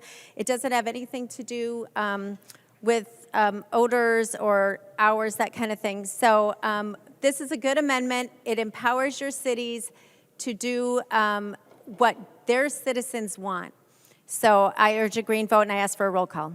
Representative Robbins requests a roll call. Seeing 15 hands, there will be a roll call. Discussion. Representative Stephenson. Oh, well, thank you, Madam Speaker, Representative Robbins. There's a series of amendments we'll be taking up now that have to do with local control. So I'll just say generally that the bill tries to strike a careful balance between allowing local unit governments to do the enforcement work that's necessary, allowing them to set hours, allowing them to restrict its location with regard to schools, for example, allowing them a number of pieces of local control, but not allowing an opt-out. And for example, when we talk about revoking licenses, we are careful to not give them the power to revoke, though they can suspend, because we don't want local units of governments to opt out by revoking licenses without good reason. We don't want opt-outs by having very restrictive zoning requirements, by having very restrictive licensing fees, which is why the licensing fee is specifically articulated in that local units of governments can charge. So there's a careful balance in the bill that has been maintained between having some local control but not enough to allow local units of governments to opt out. Why are we focused on not having the opt-outs? Because in states that have allowed opt-outs, that's where the illicit market continues to thrive and grow. We need to have a uniform set of cannabis standards across the state to make sure that we're doing the best we can to curb the illicit marketplace and move to a legitimate marketplace with consumer protections and controls. So I don't support the A100 amendment and the other amendments that have to do with allowing for opt-outs. Any further discussion? Representative Robbins. Thank you, Madam Speaker. Members, I urge a green vote. Our cities want local control. They have asked for it. The little bit of progress that we've made is not enough. The citizens elect their city councils and their mayors to make these decisions so that it fits local culture, local sensibilities. And we saw that one size does not fit all in the pandemic, and we certainly don't want to have something like cannabis forced on our individual cities if they don't want it. If they want it, they can certainly, embrace it, but not everyone will want it. And as for it's sort of a red herring about the illegal market. I do understand your point, Chair Stephenson, but the bill is in effect creating the illegal market by allowing people to give away 2 ounces to anyone 21 or older at any time and growing up to 4 flowering plants, 8 plants total at home, and keeping 1.5 pounds of cannabis in your home anytime. So we are, by the way the bill is allowing for, it's not, the proponents of the bill like to say, oh, well, we're regulating, we're testing, we're having retail licenses, it's going to be very regulated. That part is regulated. But when you can give away 2 ounces to anyone at any time who's over age 21, and you can have 1.5 pounds in your home, that is where the illegal market is going to come from, whether we have local control or not. And just so members understand how much this is, 2 ounces is enough for 168 joints, members. 1.5 pounds that you can keep in your home is enough for 2,043 joints, which would be the equivalent of 6 a day. No one's going to keep that much in their home, and no one's going to pass that around. Members, the bill itself is creating the illegal market, and we should be able to empower our cities to have local control. Please vote green. Representative Baker. Thank you, Representative Robbins, for this. This is a really important one, and I hope you're paying attention to the need to bring this home to our local leaders that really actually care about this. We really did a poor job, the legislature did last session, to roll out, the edible cannabis, really messed it up, didn't give them any direction, no taxing, just nothing. And all we're asking for now is give us a chance to sort of set up our own system here, if it's 1 or 2, but you're not going to force them to not deny anybody. Let me remind you, there's still going to be a black market here after this bill passes. It's going to happen. No other state has stopped it. So don't think that what you're doing here today is going to stop it either. But why not give our local folks a little bit more credibility, a little bit more respect, to allow them to set up what's important in that community. Come on, members, this is a local control thing that you should get behind. We're going to need their help to do this right, and they know their communities better than anybody. Please support the Robbins Amendment. Thank you very much for bringing this forward. Let's do this for our local little towns. Thank you. Discussion.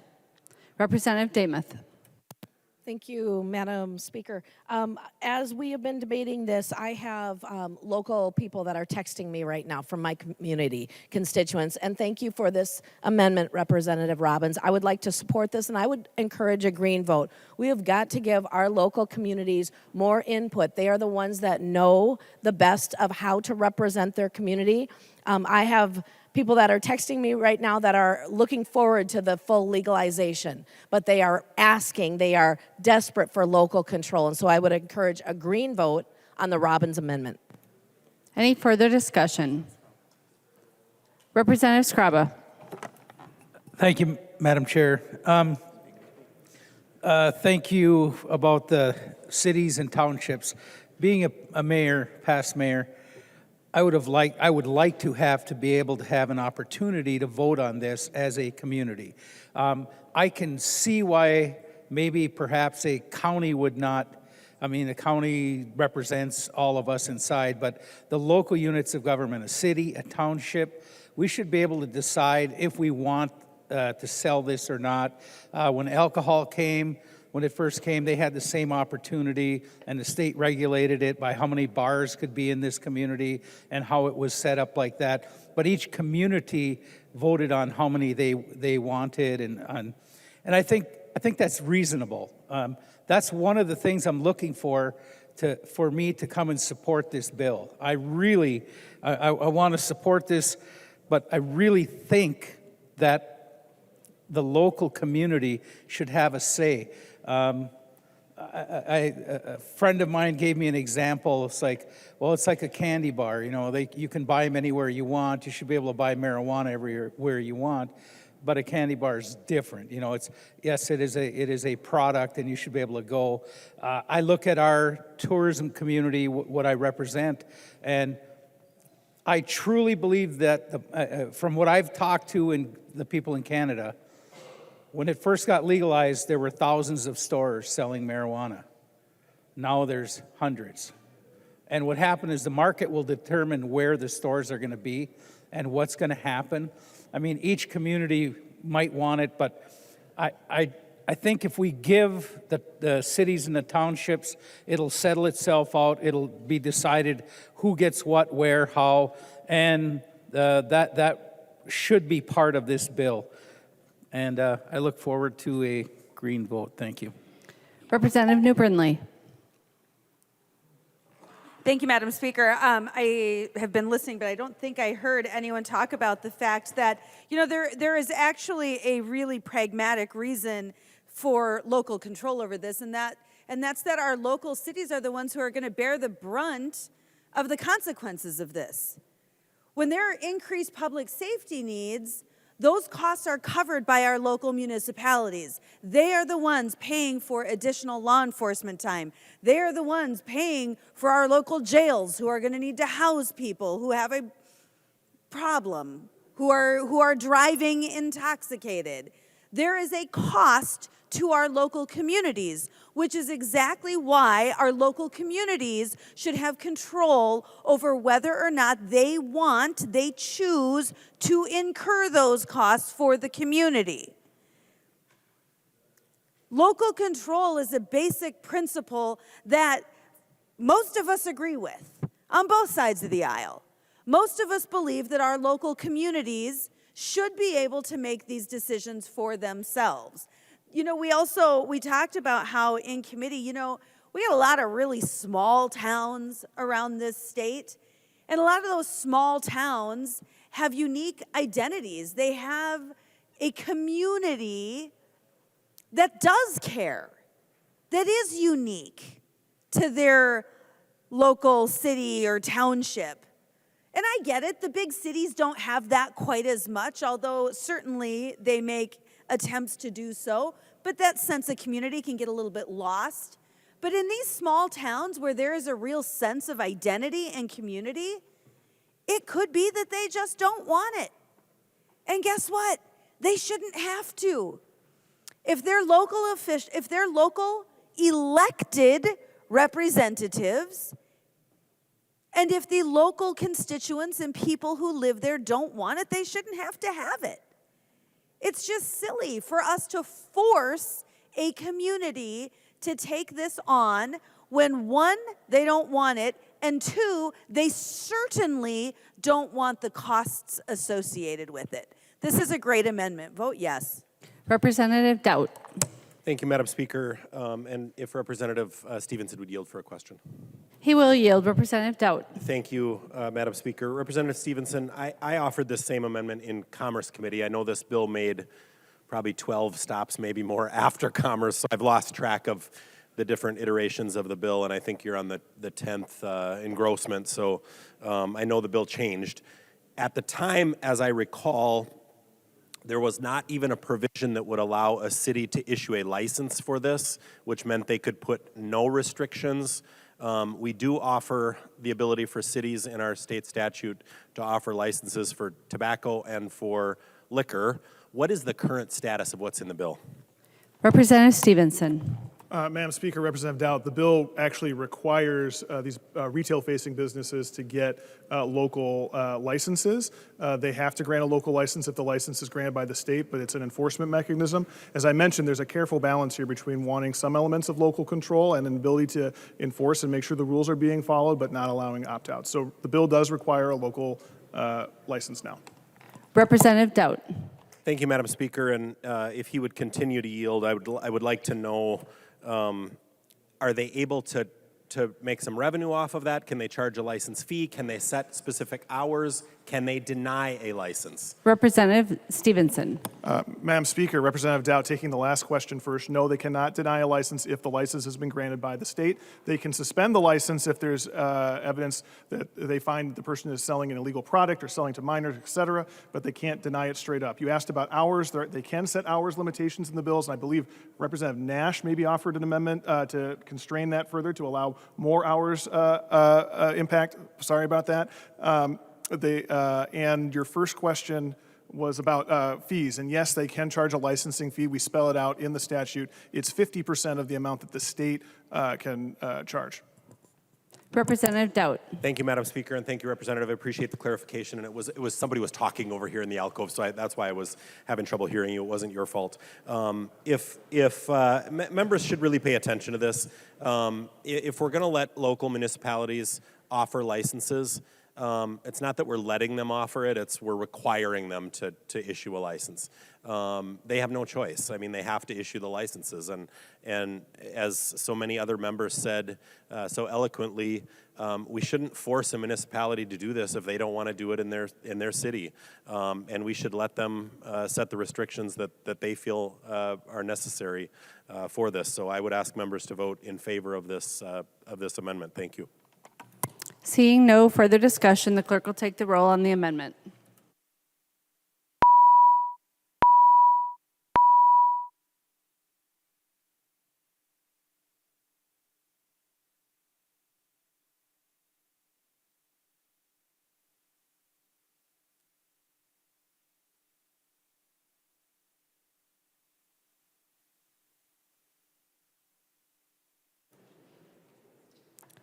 The clerk will close the roll.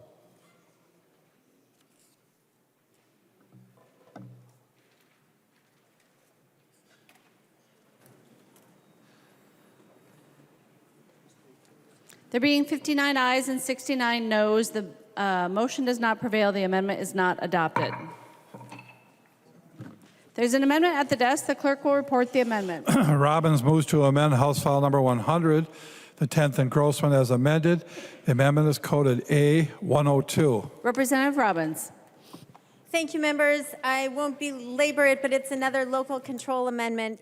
This one instead takes a population approach. So it says based on the size of the population, cities over 10,000, cities over 5,000, cities over 2,500 or up to 2,500, they have certain amounts of licenses that they could issue. So I, again, for all the reasons already discussed, urge a green vote, and I ask for a roll call. Representative Robbins requests a roll call. Seeing 15 hands, there will be a roll call. There is an amendment to the amendment. The clerk will report the amendment. Robbins moves to amend her amendment to House File Number 100, the 10th engrossment as amended. The amendment to the amendment is coded A116. Representative Robbins. Thank you, members. The amendment to the amendment just puts a little bit of a finer point on this. And it, in addition to the different tiers of cities and their populations, it also has a sentence saying that the definition of reasonable restrictions that local governments can impose that's in the current bill, reasonable restrictions include but are not limited to standards regarding noise, smell, odor, hours of operation, and location. This, again, was something suggested to me by the cities and counties. They have grave concerns about how this bill is going to impact the quality of life in their community, and they want to be able to regulate things like this, and they are asking for this. They do not support what's going on here today, but they want to at least be able to protect the quality of life in their cities as they see fit, and they're asking for this. So please vote green. Oh, and I'd like a roll call on the amendment to the amendment. Representative Robbins requests a roll call on the amendment to the amendment. Seeing 15 hands, there will be a roll call. Representative Stephenson. Madam Speaker, I oppose the underlying amendment, and the amendment to the amendment I don't think gets me to support, but we often extend courtesy to authors to get the amendments or bills in the shape they'd like to consider it, so I'm fine with a yes vote. I'd ask members to vote yes on the amendment to the amendment, but as a preview, I will be asking for a no vote on the underlying amendment. Further discussion on the amendment to the amendment. Representative Robbins, did you want to withdraw your roll call? Thank you, Madam Speaker. Yes, I withdraw the roll call on the amendment to the amendment, but not the underlying amendment. All those in favor of the amendment to the amendment, please say aye. Those opposed, please say no. The motion prevails. The amendment to the amendment is adopted. On the underlying Robbins amendment, Representative Stephenson. Thank you, Madam Speaker. Representative Robbins, as I indicated, I asked for a no vote on this. Again, it's another local control issue, and again, we have a careful balance in this bill that this amendment would disrupt, so I'd ask for a no vote. Representative Robbins. Thank you, Madam Speaker. As members, we have gone over this. This is what our communities are asking for. Please support your local community and support the amendment. Thank you. Representative Scraba. Thank you, Madam Speaker. Would the author yield to a question, please? The author of the bill or the author of the amendment? Mr. Stevenson. Representative He will yield. Representative Scraba. I missed it before. I wanted to ask, being a small town and the license, you brought up the license, the city issues a license. Do we as a city have to print the license, do all the license, make the license up? Do we have a committee that reviews licenses? Do we do all of that? Or is it a state license that runs through the community? I'm curious. Representative Stephenson.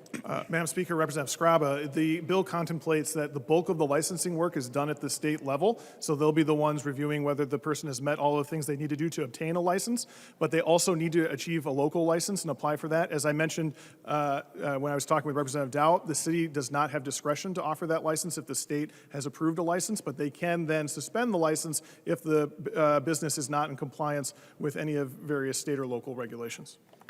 Representative Scraba. Thank you. I'm still confused because small communities cannot or do not have the ability to have licenses. I like a business license. There's a lot of communities that you just show up in town and you start a business. There's no city business license. There's nothing.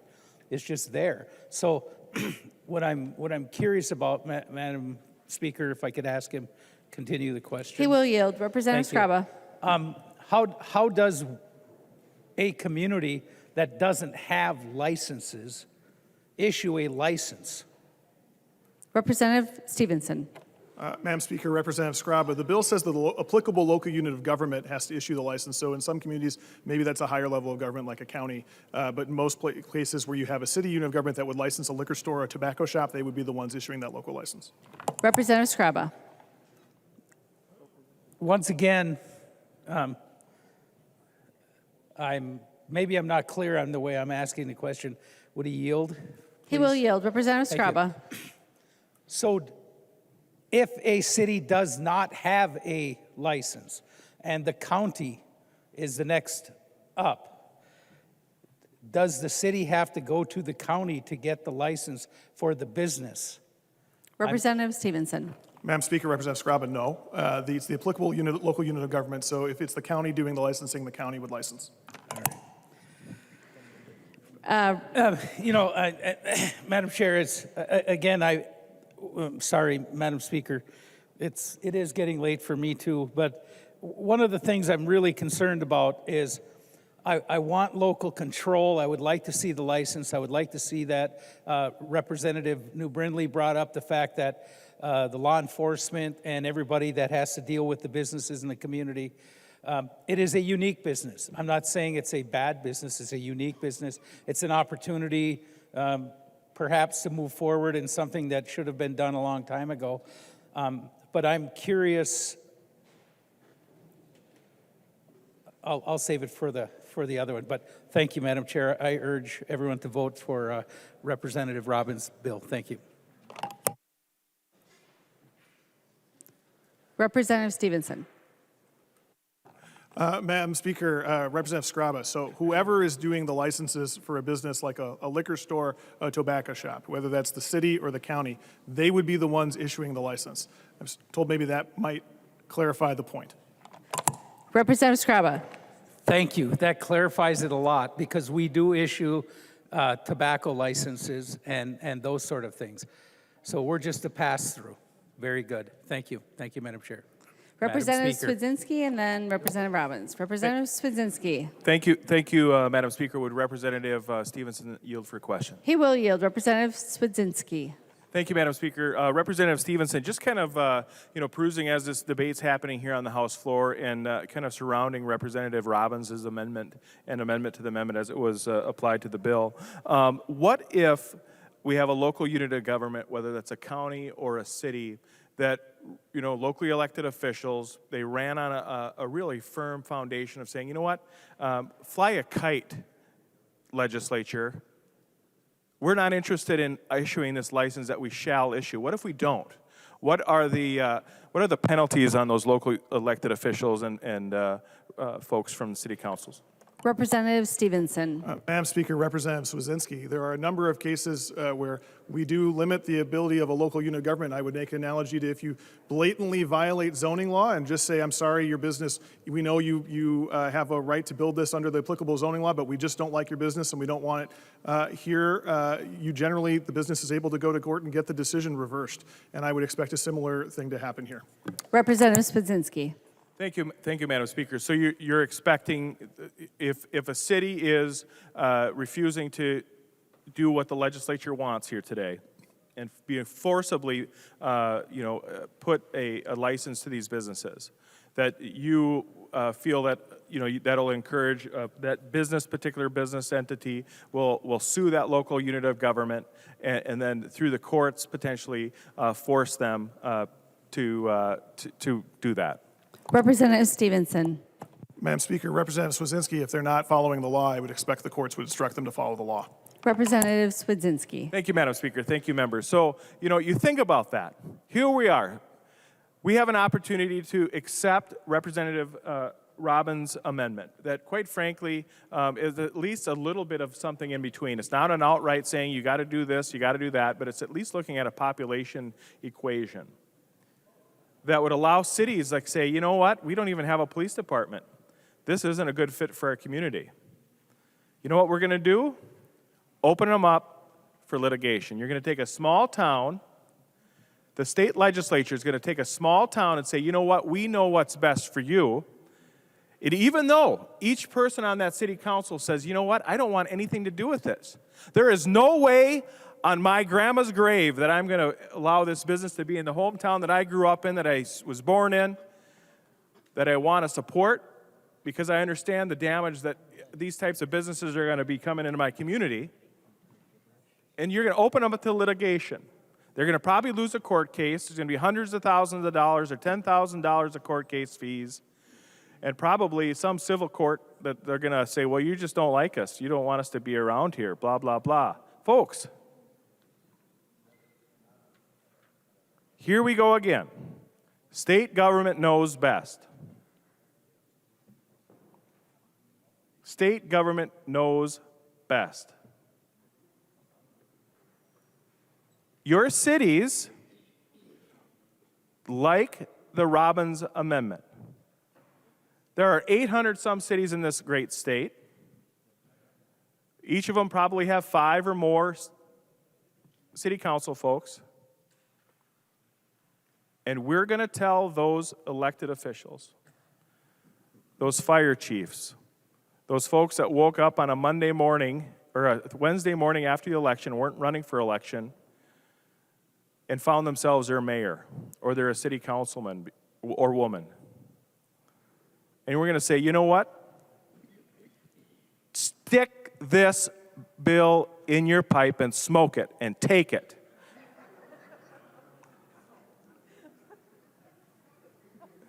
Because we know best. We giggle on this House floor, but that's what you're telling these small towns to do with this bill. We're going to stick it down your throat, and you're going to like it. And if you don't like it, and you say, fly a kite, state legislature, we're going to open you up to litigation. That's leadership. Loud and clear. Vote for the Robbins Amendment. Representative Robbins. Thank you, Madam Speaker, and thank you for the discussion, members. Local control really is important, and our cities want it. But I also want to point out a little bit of the hypocrisy in this bill, because the state wants to make sure that cities can't refuse these licenses and that cities can't revoke these licenses. But they also don't want to have them limited by churches or limited by odor or other things. But it says right in the statute that it can't be within 1,000 feet of the Capitol or the Capitol grounds. So apparently we don't want it around here. And then if you turn over to the next page, it says, notwithstanding anything in the bill, the state shall not issue any license to any cannabis business to operate in Indian country. So we cannot impose this on the tribes, and I understand that. They're sovereign nations. But we are not giving our cities the same respect. And members, our cities are asking to be partners. They are on the hook for the enforcement, for the compliance, and yes, they are able now to have this retail registration, and they are able to suspend it, and they are able to charge some fees. But the cities I've talked to say it won't be nearly enough to make up for their law enforcement costs of compliance. So members, please vote to support your local community and vote green on the amendment. Thank you. The clerk will take the roll on the amendment.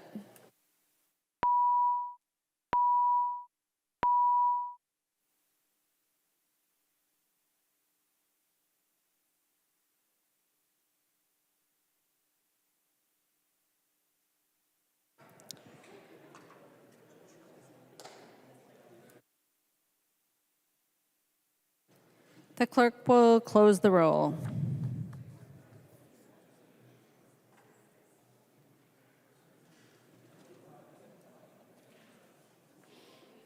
Kind of odd. There being 60 ayes and 68 nays, the motion does not prevail. The amendment is not adopted. There's an amendment at the desk. The clerk will report the amendment. Nash moves to amend House File Number 100, the 10th engrossment as amended. The amendment is coded A107. The member from Carver, Representative Nash. Thank you, Madam Speaker, and I would request a roll call on the Representative A107. Nash requests a roll call. Seeing 15 hands, there will be a roll call. Representative Nash. Well, thank you, Madam Speaker. Representative Stephenson, I always love quoting people back to themselves in debate. At the beginning of your debate, you said, Minnesotans deserve to make their own decisions. That's what you said in the intro of your speech. And the A107 is actually modeled after existing statute, and we've talked about this briefly, but I actually want to delve into this a little bit deeper tonight. So 340A-.416 actually says that the body of the 107 would be that if you have 30% of the persons voting in the last city election or 200 registered voters residing in the city, whichever is less, the city can place a referendum on the next ballot, and that if the majority of the people voting in that referendum decide that they do not wish to have a dispensary located in their city, that becomes the law. Now, 340A.416 was actually utilized, if my memory serves me correct, from State Government Finance Committee, that it was in the city of Cokato, and they actually decided for a period of time that they wished to be a dry city. So that's how they arrived at the decision to become a dry city. And what they did is they did the referenda. What I'm offering to you, Chair Stephenson, is this, because the local control pieces, I think, could best be summed up in that you are open to restricting time, place, and manner, but you're not giving the cities any opportunity to say, you know, we don't really want one of these here. And you and I have talked about this, and your principal argument is that it's going to expand the illicit market. And I don't know that we've ever actually had any conversation back and forth about the veracity of that argument or specific examples of that, because as I think Representative Swedzinski said earlier, that many of the cities that have done this under the auspices of not or eliminating the black market, they still have the black market there. And I can corroborate that because a friend of mine from high school is the police chief of a city in the Denver metro area. And what he has told me on repeated occasions is, Jim, this was the worst thing that we could have done. Because even though we have a regulated market, the cartels and those people who are in the illicit market are still undercutting the price of the dispensaries, and it's making it effectively a cheaper black market. But back to this amendment, I think that what we're seeing is that a referendum is probably the most obvious vote that you could take as to whether or not you wanted to have something allowed in your city. Because the preponderance of people voting in the election have to say, nope, we really don't want one of these here.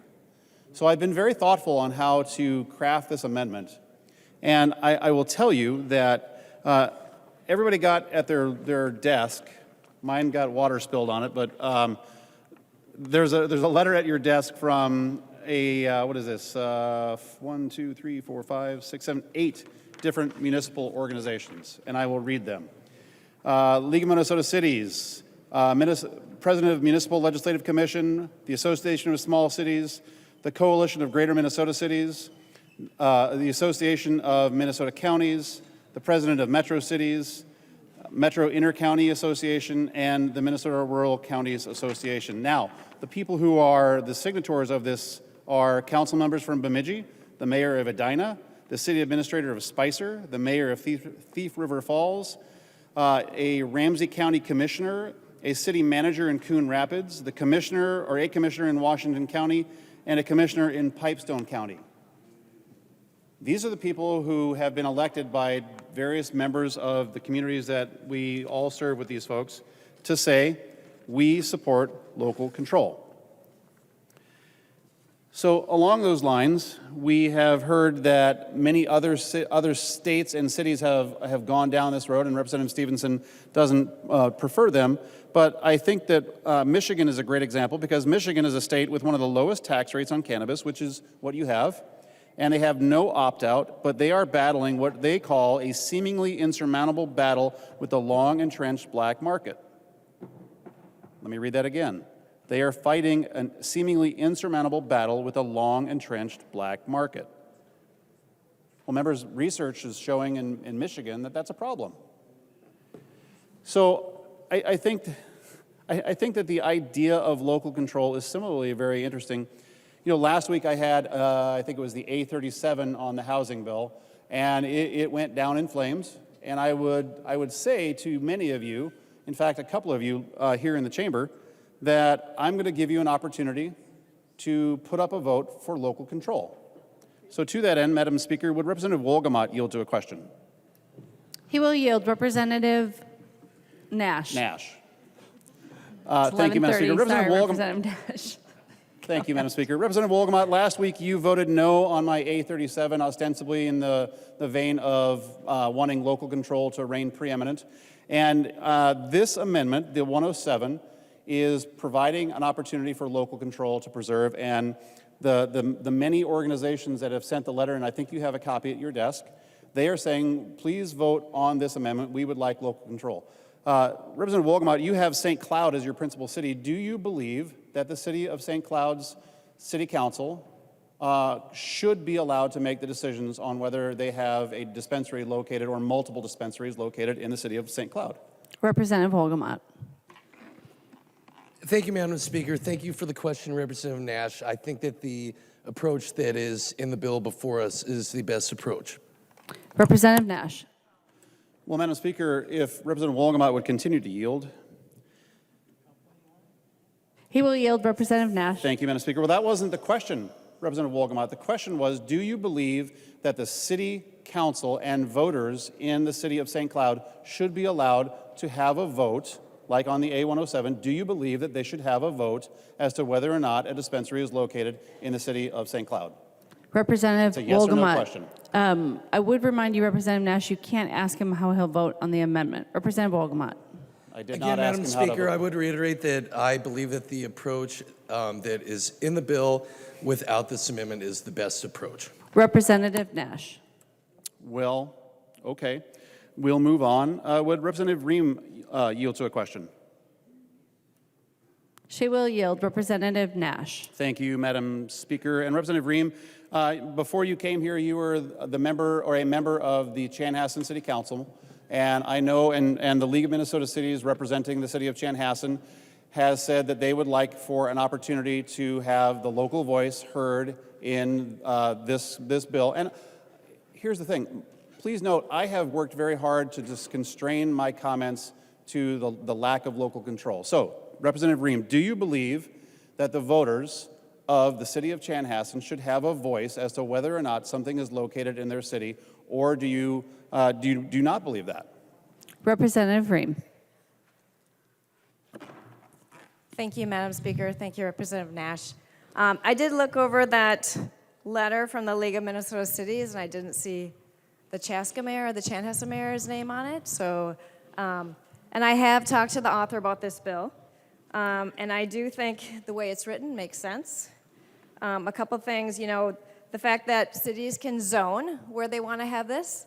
And we had, I don't know if you remember, but in our city we had an issue where a large liquor store wanted to have its business close to a school. And it was allowed because it was a private school. And I talked to the author about this, and he said that with this legislation, that would not be allowed. They're going to make this much stricter when we're looking at dispensaries. So I actually think the way this law is written has improved upon things. So I guess that's answering the question, hopefully. Thank you. Representative Nash. Thank you, Madam Speaker. If Representative Ream would yield for one more question.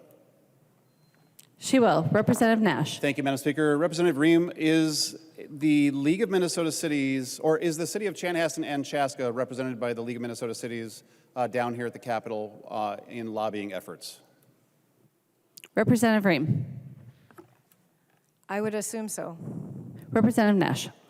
Well, thank you, Madam Speaker. I will tell you, and this is not a gotcha, they are. So the League of Minnesota Cities has said that they would like local control. They do represent the cities of Chanhassen and Chaska, and I think that you can surmise from that that they would be sending you a message that they would like to have local control. Madam Speaker, would Representative Brand yield for a question? He will yield. Representative Nash. Madam Speaker, Representative Brand, Mankato and St. Peter, I believe, are your principal cities.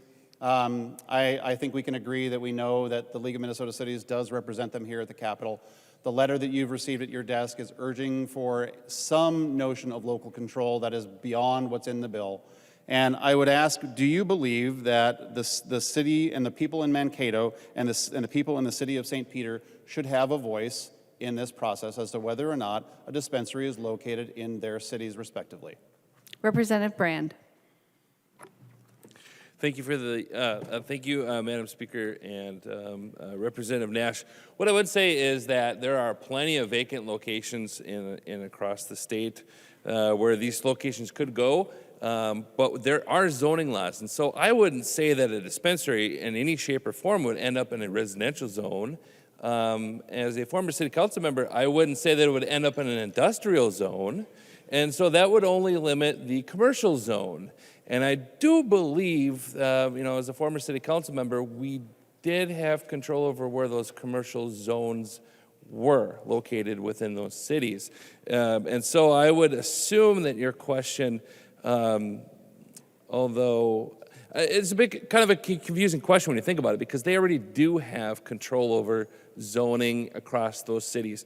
Again, going back to my 7 years of city council experience, we kind of had control over where those things could be located. In fact, when I was city council member in St. Peter, we actually added some additional commercial zones in St. Peter, but I can't imagine where we would want to put some of these things in different locations. Now, it is kind of weird because we do have a hospital in the industrial zone, and in our industrial zone, we do have a couple of different mixed-use things, but I think that we're trying to use the land to the best ability that we have in those cities, like in St. Peter, where I represented again for 7 years. And so I think to get to the bottom of your question, I think that, they do have local control. I was there, and we were part of that back in those days when I was there. Thank you. Representative Nash. Well, thank you, Madam Speaker. And I will tell you, I rarely presume the intent of my questions myself, but Chair Stephenson has said on a number of occasions that there are reasonable limitations that we have in this bill. But I will point out to members that we are a Dillon state rule, and that means that unless it is expressly stated, local governments can't do anything that is not provided by the statute that we have in the bills that get passed into law. So to that point, it is not expressly stated in the bill, and subsequently they would not have a voice. But if you do it by referenda, I think that this provides a very good voice for the local people to say, by passage of a referenda, we just don't want to have this here. I don't think that's asking a tremendous amount. What we're saying is, what is exactly set up there over our rostrum, is that the voice of the people is the voice of God. Let's listen to the voice of the people. So I'm sure the chair is going to tell you to not vote for this, but I will wait for that because maybe he's changed his mind. Apparently he hasn't, but I'd like to hear from him. I appreciate it. Thank you. Representative Stephenson. Madam Speaker, Representative Nash, I appreciate the amendment, but as I have said before, the bill strikes a careful balance between the state's interest and local control, and so this would disrupt that balance. I'd ask for a no vote. Representative Robbins. Thank you, Madam Speaker. I just want to clear up a couple things from that discussion. It was stated that the bill provides for local cities to have zoning ability, and it does not. It says that a local unit of government may adopt reasonable restrictions on time, place, and manner of operation. And I tried, and then it says they can restrict within 1,000 feet of a school, daycare, the Capitol or the Capitol grounds, or a public park that includes a playground or athletic field. The amendment that we voted down that included the amendment to the amendment, members, allowed for a local land use compatibility study to ensure that these businesses would not be located in a residential area. It also would have expressly stated that cities could have provided reasonable restrictions for noise, smell, odor, hours of operation, and location. So members, you already voted down in one vote the local control that our cities and counties are asking for. So the Nash Amendment is an opportunity to give them their local voice through the referendum process so that they can decide what works for their communities. Please support the Nash Amendment. Representative Nash. Thank you, Madam Speaker. Would Representative Joy yield to a question? He will yield. Representative Joy. Representative Nash. Thank you, Madam Speaker. Representative Joy, if memory serves me, you came here from being a mayor in your city. I'm presuming that you have spoken to many of your constituents. And as a mayor, former mayor, as myself and many others in this chamber, what is it that you see as the principal defect of this bill as it relates to local control? Representative Joy. Thank you, Madam Speaker. I find it interesting, we've had discussion when I was mayor about, we've seen other cities ban menthol in their cities. They think that's a good idea for their city, not force from the state to say ban menthol. It was a decision at the local level, but yet we come to this and we can't let the cities decide that this is a good idea or take it to a vote. To me, I think we should, this amendment you're offering is a good amendment. I think we should vote green on this amendment. When you look at how local control, knowing their cities, we're not even taking it to the county level. We're keeping it on the local level, so it's the citizens in that town. And when you bring up if they have law enforcement in place or not, who's going to manage this, who's going to do it, schools, what it is. There's so much to this bill, you just wonder that when it says within 1,000 feet of a child care. So now if I do have an opportunity in my small town to get another child care, but it's within that 1,000 feet of that new facility we have, I have to deny that license for that child care facility because it's too close. We're going to have a lot of issues with this. Thank you. Representative Nash. Thank you, Madam Speaker, and thank you, Representative Joy. In committee debate, the Chair Stephenson said that one of his concerns with my amendment was that it would strip away the enforcement requirement. And I pointed out in committee, and I'll point it out here again, that this doesn't absolve the cities of enforcement, because it doesn't. What it simply says is that this is a mechanism, an on-ramp, if you will, for cities to have a referendum to simply say, we'll enforce the laws, but we don't want a dispensary here. Because I think that it's not really an unrealistic expectation that many cities around our state, because you can drive for many, many, many hours. Representative Burkle, he's here, well, there he is, has a very long drive. I think it's 6 hours. Well, you can drive for 6 hours, and you might hit a couple cities along the way that would like to say, we don't want one of these. So I'd like to read, Madam Speaker, a passage from the letter that was submitted that I referenced just a minute ago, and all of you have at your desk. And I'll start it off here. It says, collectively, our organizations have provided feedback, testimony, and letters throughout this session regarding House File 100. We are appreciative for Chair Stephenson's addition of local registration requirement, but, and in bold letters, still have concerns regarding the lack of local government positions within the bill. Specifically, local governments center our requests on the following items. One, and first, meaningful local control. That's a really big item. The second one, and the last item they say, is recognition of costs throughout revenue sharing. I'm focusing on meaningful local control. I appreciate the amendment that we added in State Government Finance, Chair Stephenson, around some of the things that were added, but there really isn't the voice of the cities that are here. There is no meaningful local control. The people that live in pick a city don't have a voice in whether or not they get to have a dispensary. Now, mind you, I think that many people, if it were put to a vote, they'd say, yeah, we'd like this. But I think that as much as I recognize that, you have to recognize that there would be cities that say we would prefer not to. I don't think that that is a far-flung notion. So, members, if you voted no on my amendment last week, and yep, you voted my amendment down, here now is your opportunity to do the same thing again, to be the voice of local control, and that's what this is all about. So if you voted no last week, I really hope to see that you vote green on this, because the cities and counties are asking for meaningful local control. Thank you, Madam Speaker. The clerk will take the roll on the amendment.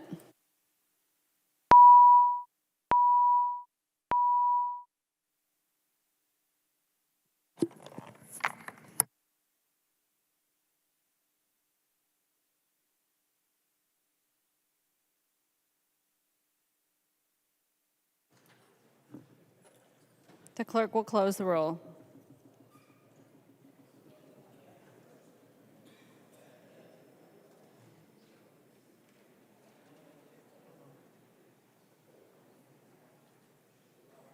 There being 60 ayes and 67 nays, the motion does not prevail. The amendment is not adopted. There's an amendment at the desk. The clerk will report the amendment. Novotny moves to amend House File Number 100, the 10th and Grossman as amended. The amendment is coded A103. The member from Sherburne, Representative Novotny. Thank you, Speaker Hortman. My amendment is a simple bill. I was contacted by a member of one of the Metro Sheriff's Office who wish to remain anonymous and express concerns they have about this bill and the continued work that they're going to have to do with the ongoing record expungement once the cannabis expungement boards kick in. And I know there is some funding in there, but with their examination of the bills, they believe that they will still have cost built in. I asked them to provide me with the estimate of how much they will have to have for labor involved going forward, and we came up with a simple extrapolation of that divided by the population in the state, and that's where we came up with the request for the funding. We took that money out of the cannabis workforce grants, and this money will be put forward into an account in the Department of Revenue. When the Cannabis Expungement Board does their record reporting in January on how many records that they have had to seal at a local level, the local governments will get that information, and then the money will be distributed to help cover the cost of this bill. That is my amendment, Madam Speaker, and I request a roll call. Representative Novotny requests a roll call. Seeing 15 hands, there will be a roll call. Representative Stephenson. Thank you, Madam Speaker, and thank you, Representative Novotny. As you mentioned, there is money in the bill for local governments. There's a variety of different sources of money in the bill for local governments. I'm going to ask for a no vote already. I mean to say, I'm going to ask for a no vote on this amendment. The way that you have funded this amendment is by deleting the economic development grants in the bill, which I think are an important part of the bill. And for that reason, I'm going to ask for a no vote. Further discussion. Representative Novotny. Thank you. And members, this is something we can do. Vote green. The clerk will take the roll on the amendment.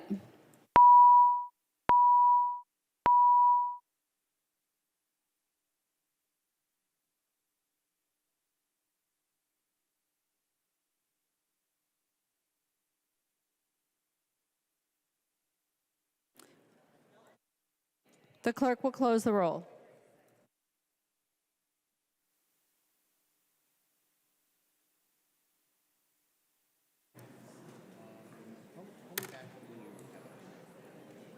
There being 61 ayes and 69 nays, the motion does not prevail. The amendment is not adopted. There are no further amendments at the desk. The clerk will give the bill its third reading. No.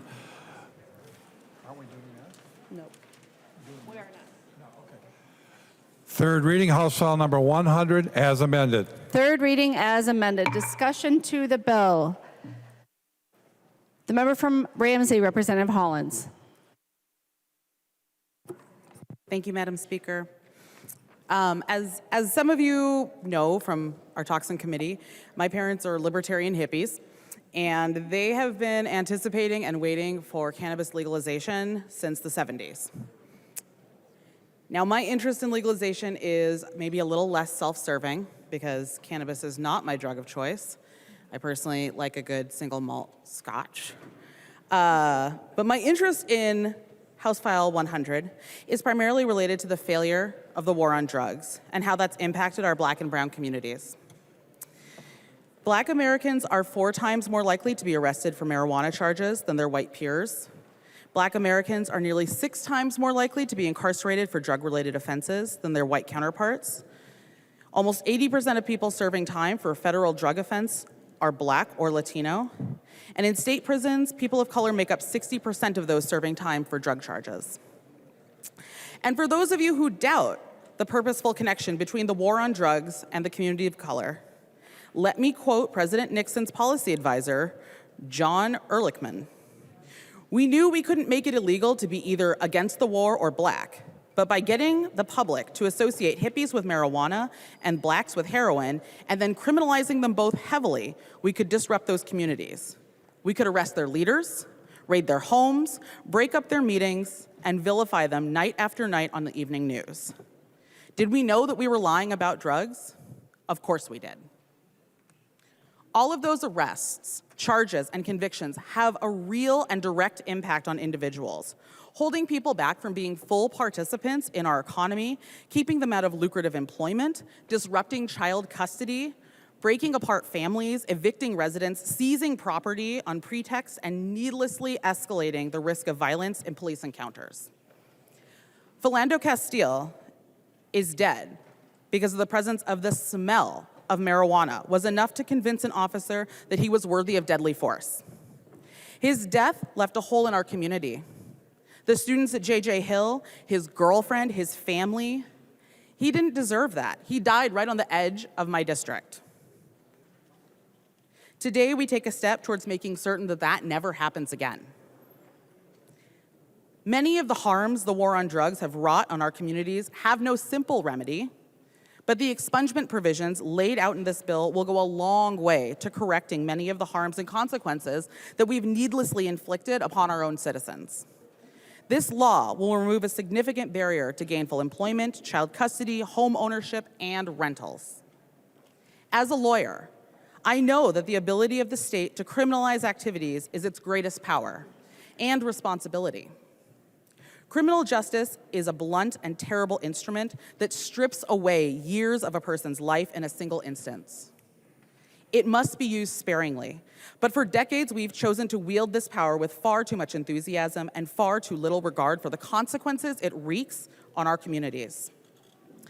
As Minnesotans, we should lead the way in criminal justice reform, reserving the state's greatest and most terrible power for only great and terrible things. Today, we take an important step in reforming our laws and creating a more just and equitable Minnesota. Please vote green. The member from Ramsey, Representative Finke. Thank you, Madam Speaker.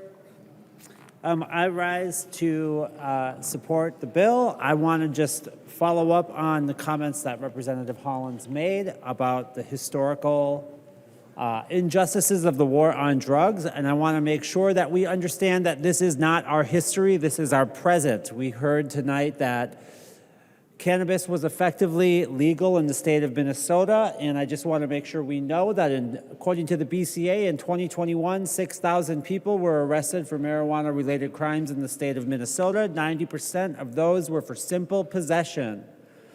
The same data reports that of that group, 5 times more likely to be arrested for simple possession if you are black than if you are white. Marijuana is not effectively decriminalized in the state of Minnesota. It is effectively decriminalized in the state of Minnesota for white people. We absolutely need this bill. Tens of thousands of people will have their expungement, their records expunged, but tens of thousands more will not need it in the future. Thank you, Representative Stephenson, for your attention to this need. This is an absolute necessity in the state of Minnesota.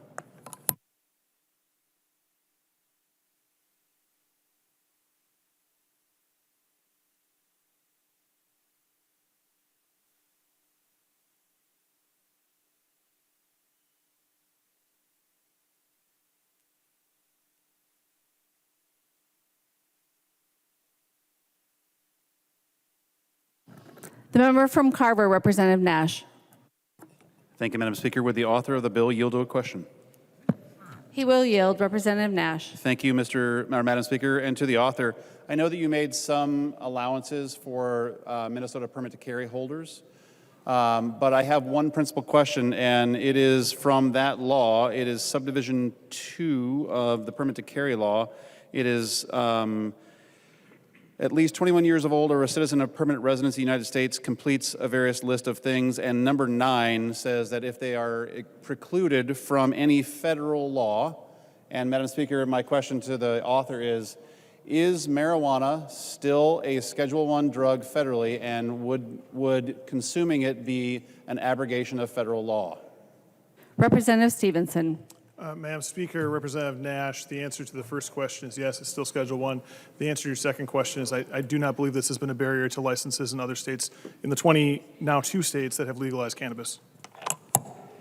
Well, Representative Nash. Thank you, Madam Speaker. Well, one of our cherished members on both sides of the aisle here, Representative Rod Hamilton, when he entered the medical marijuana program, was precluded from having his permit to carry. And that's because it's a federal Schedule I drug, and he was not allowed to do that because that's a federal law, and it says here in the statute that Minnesota does not allow, or it could not allow, as one of the criterion for evaluation, for that to kick him out of the system. So I just want folks who value the ability for a permit to carry, and I think there are some on your side of the aisle that feel very strongly about that, to recognize that this bill does not fix that.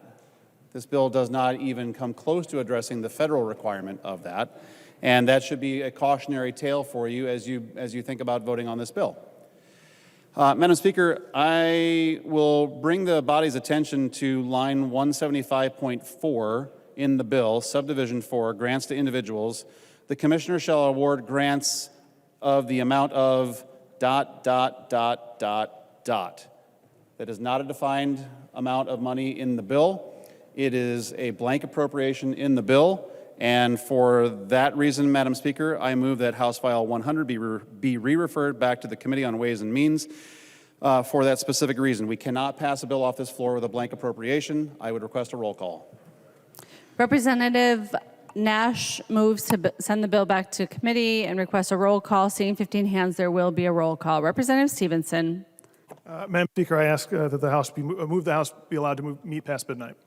Representative Stephenson moves that the House be allowed to meet past midnight. All those in favor, please say aye. Aye. Those opposed, please say no. The motion prevails. Discussion on the motion to return the bill to committee. Representative Stephenson. Madam Speaker, I ask that the members reject this motion. Representative Nash called this a blank appropriation. I'm sure he misspoke. It's not an appropriation. That language doesn't appropriate any money. There is an appropriation to this section later in the bill that is not blank. This is a limit that's not in the bill, so it doesn't say that it says that the agency can award grants of up to, and then there's a blank in the bill, functionally saying that there's not a limit to how much money the agency can grant, but they are appropriated money in Article 9 of the bill. There's no blank appropriation in the bill. Representative Nash. Thank you, Madam Speaker. Well, members, read the line. Grants to individual. The commissioner shall award grants of undefined number. It's an undefined number in the bill, and we have dealt with this many, many times. I brought snacks to committees that pointed out to people that there were more dots in some of your bills than there were in the box of candy that I brought to committee. That's sloppy work. And I'm sure that the author missed this one. I did not miss this one. This is not something that we should allow to have happen. This is not proper procedure for how we pass things off of this floor. You don't do blank appropriations. You don't do blank grants. That is not how we do this. Members, I would urge a green vote. I would love to hear from some of my other colleagues about how this is not how we do things here in the Minnesota House of Representatives. I would urge a green vote. Seeing no further discussion on the motion, the clerk will take the roll on the motion.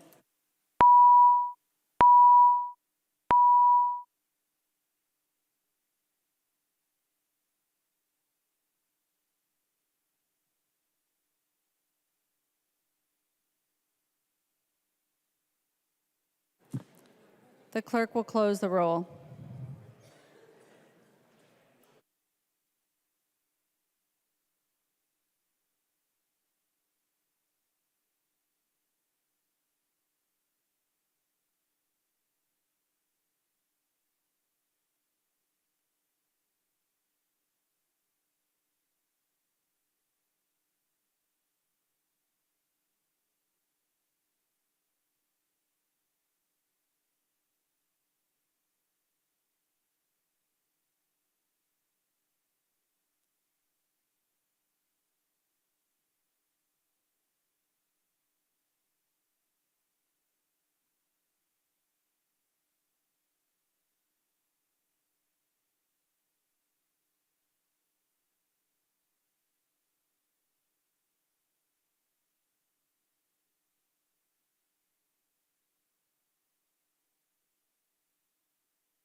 There being 60 ayes and 71 nays, the motion does not prevail. The bill is before us. The member from Hennepin, Representative Long.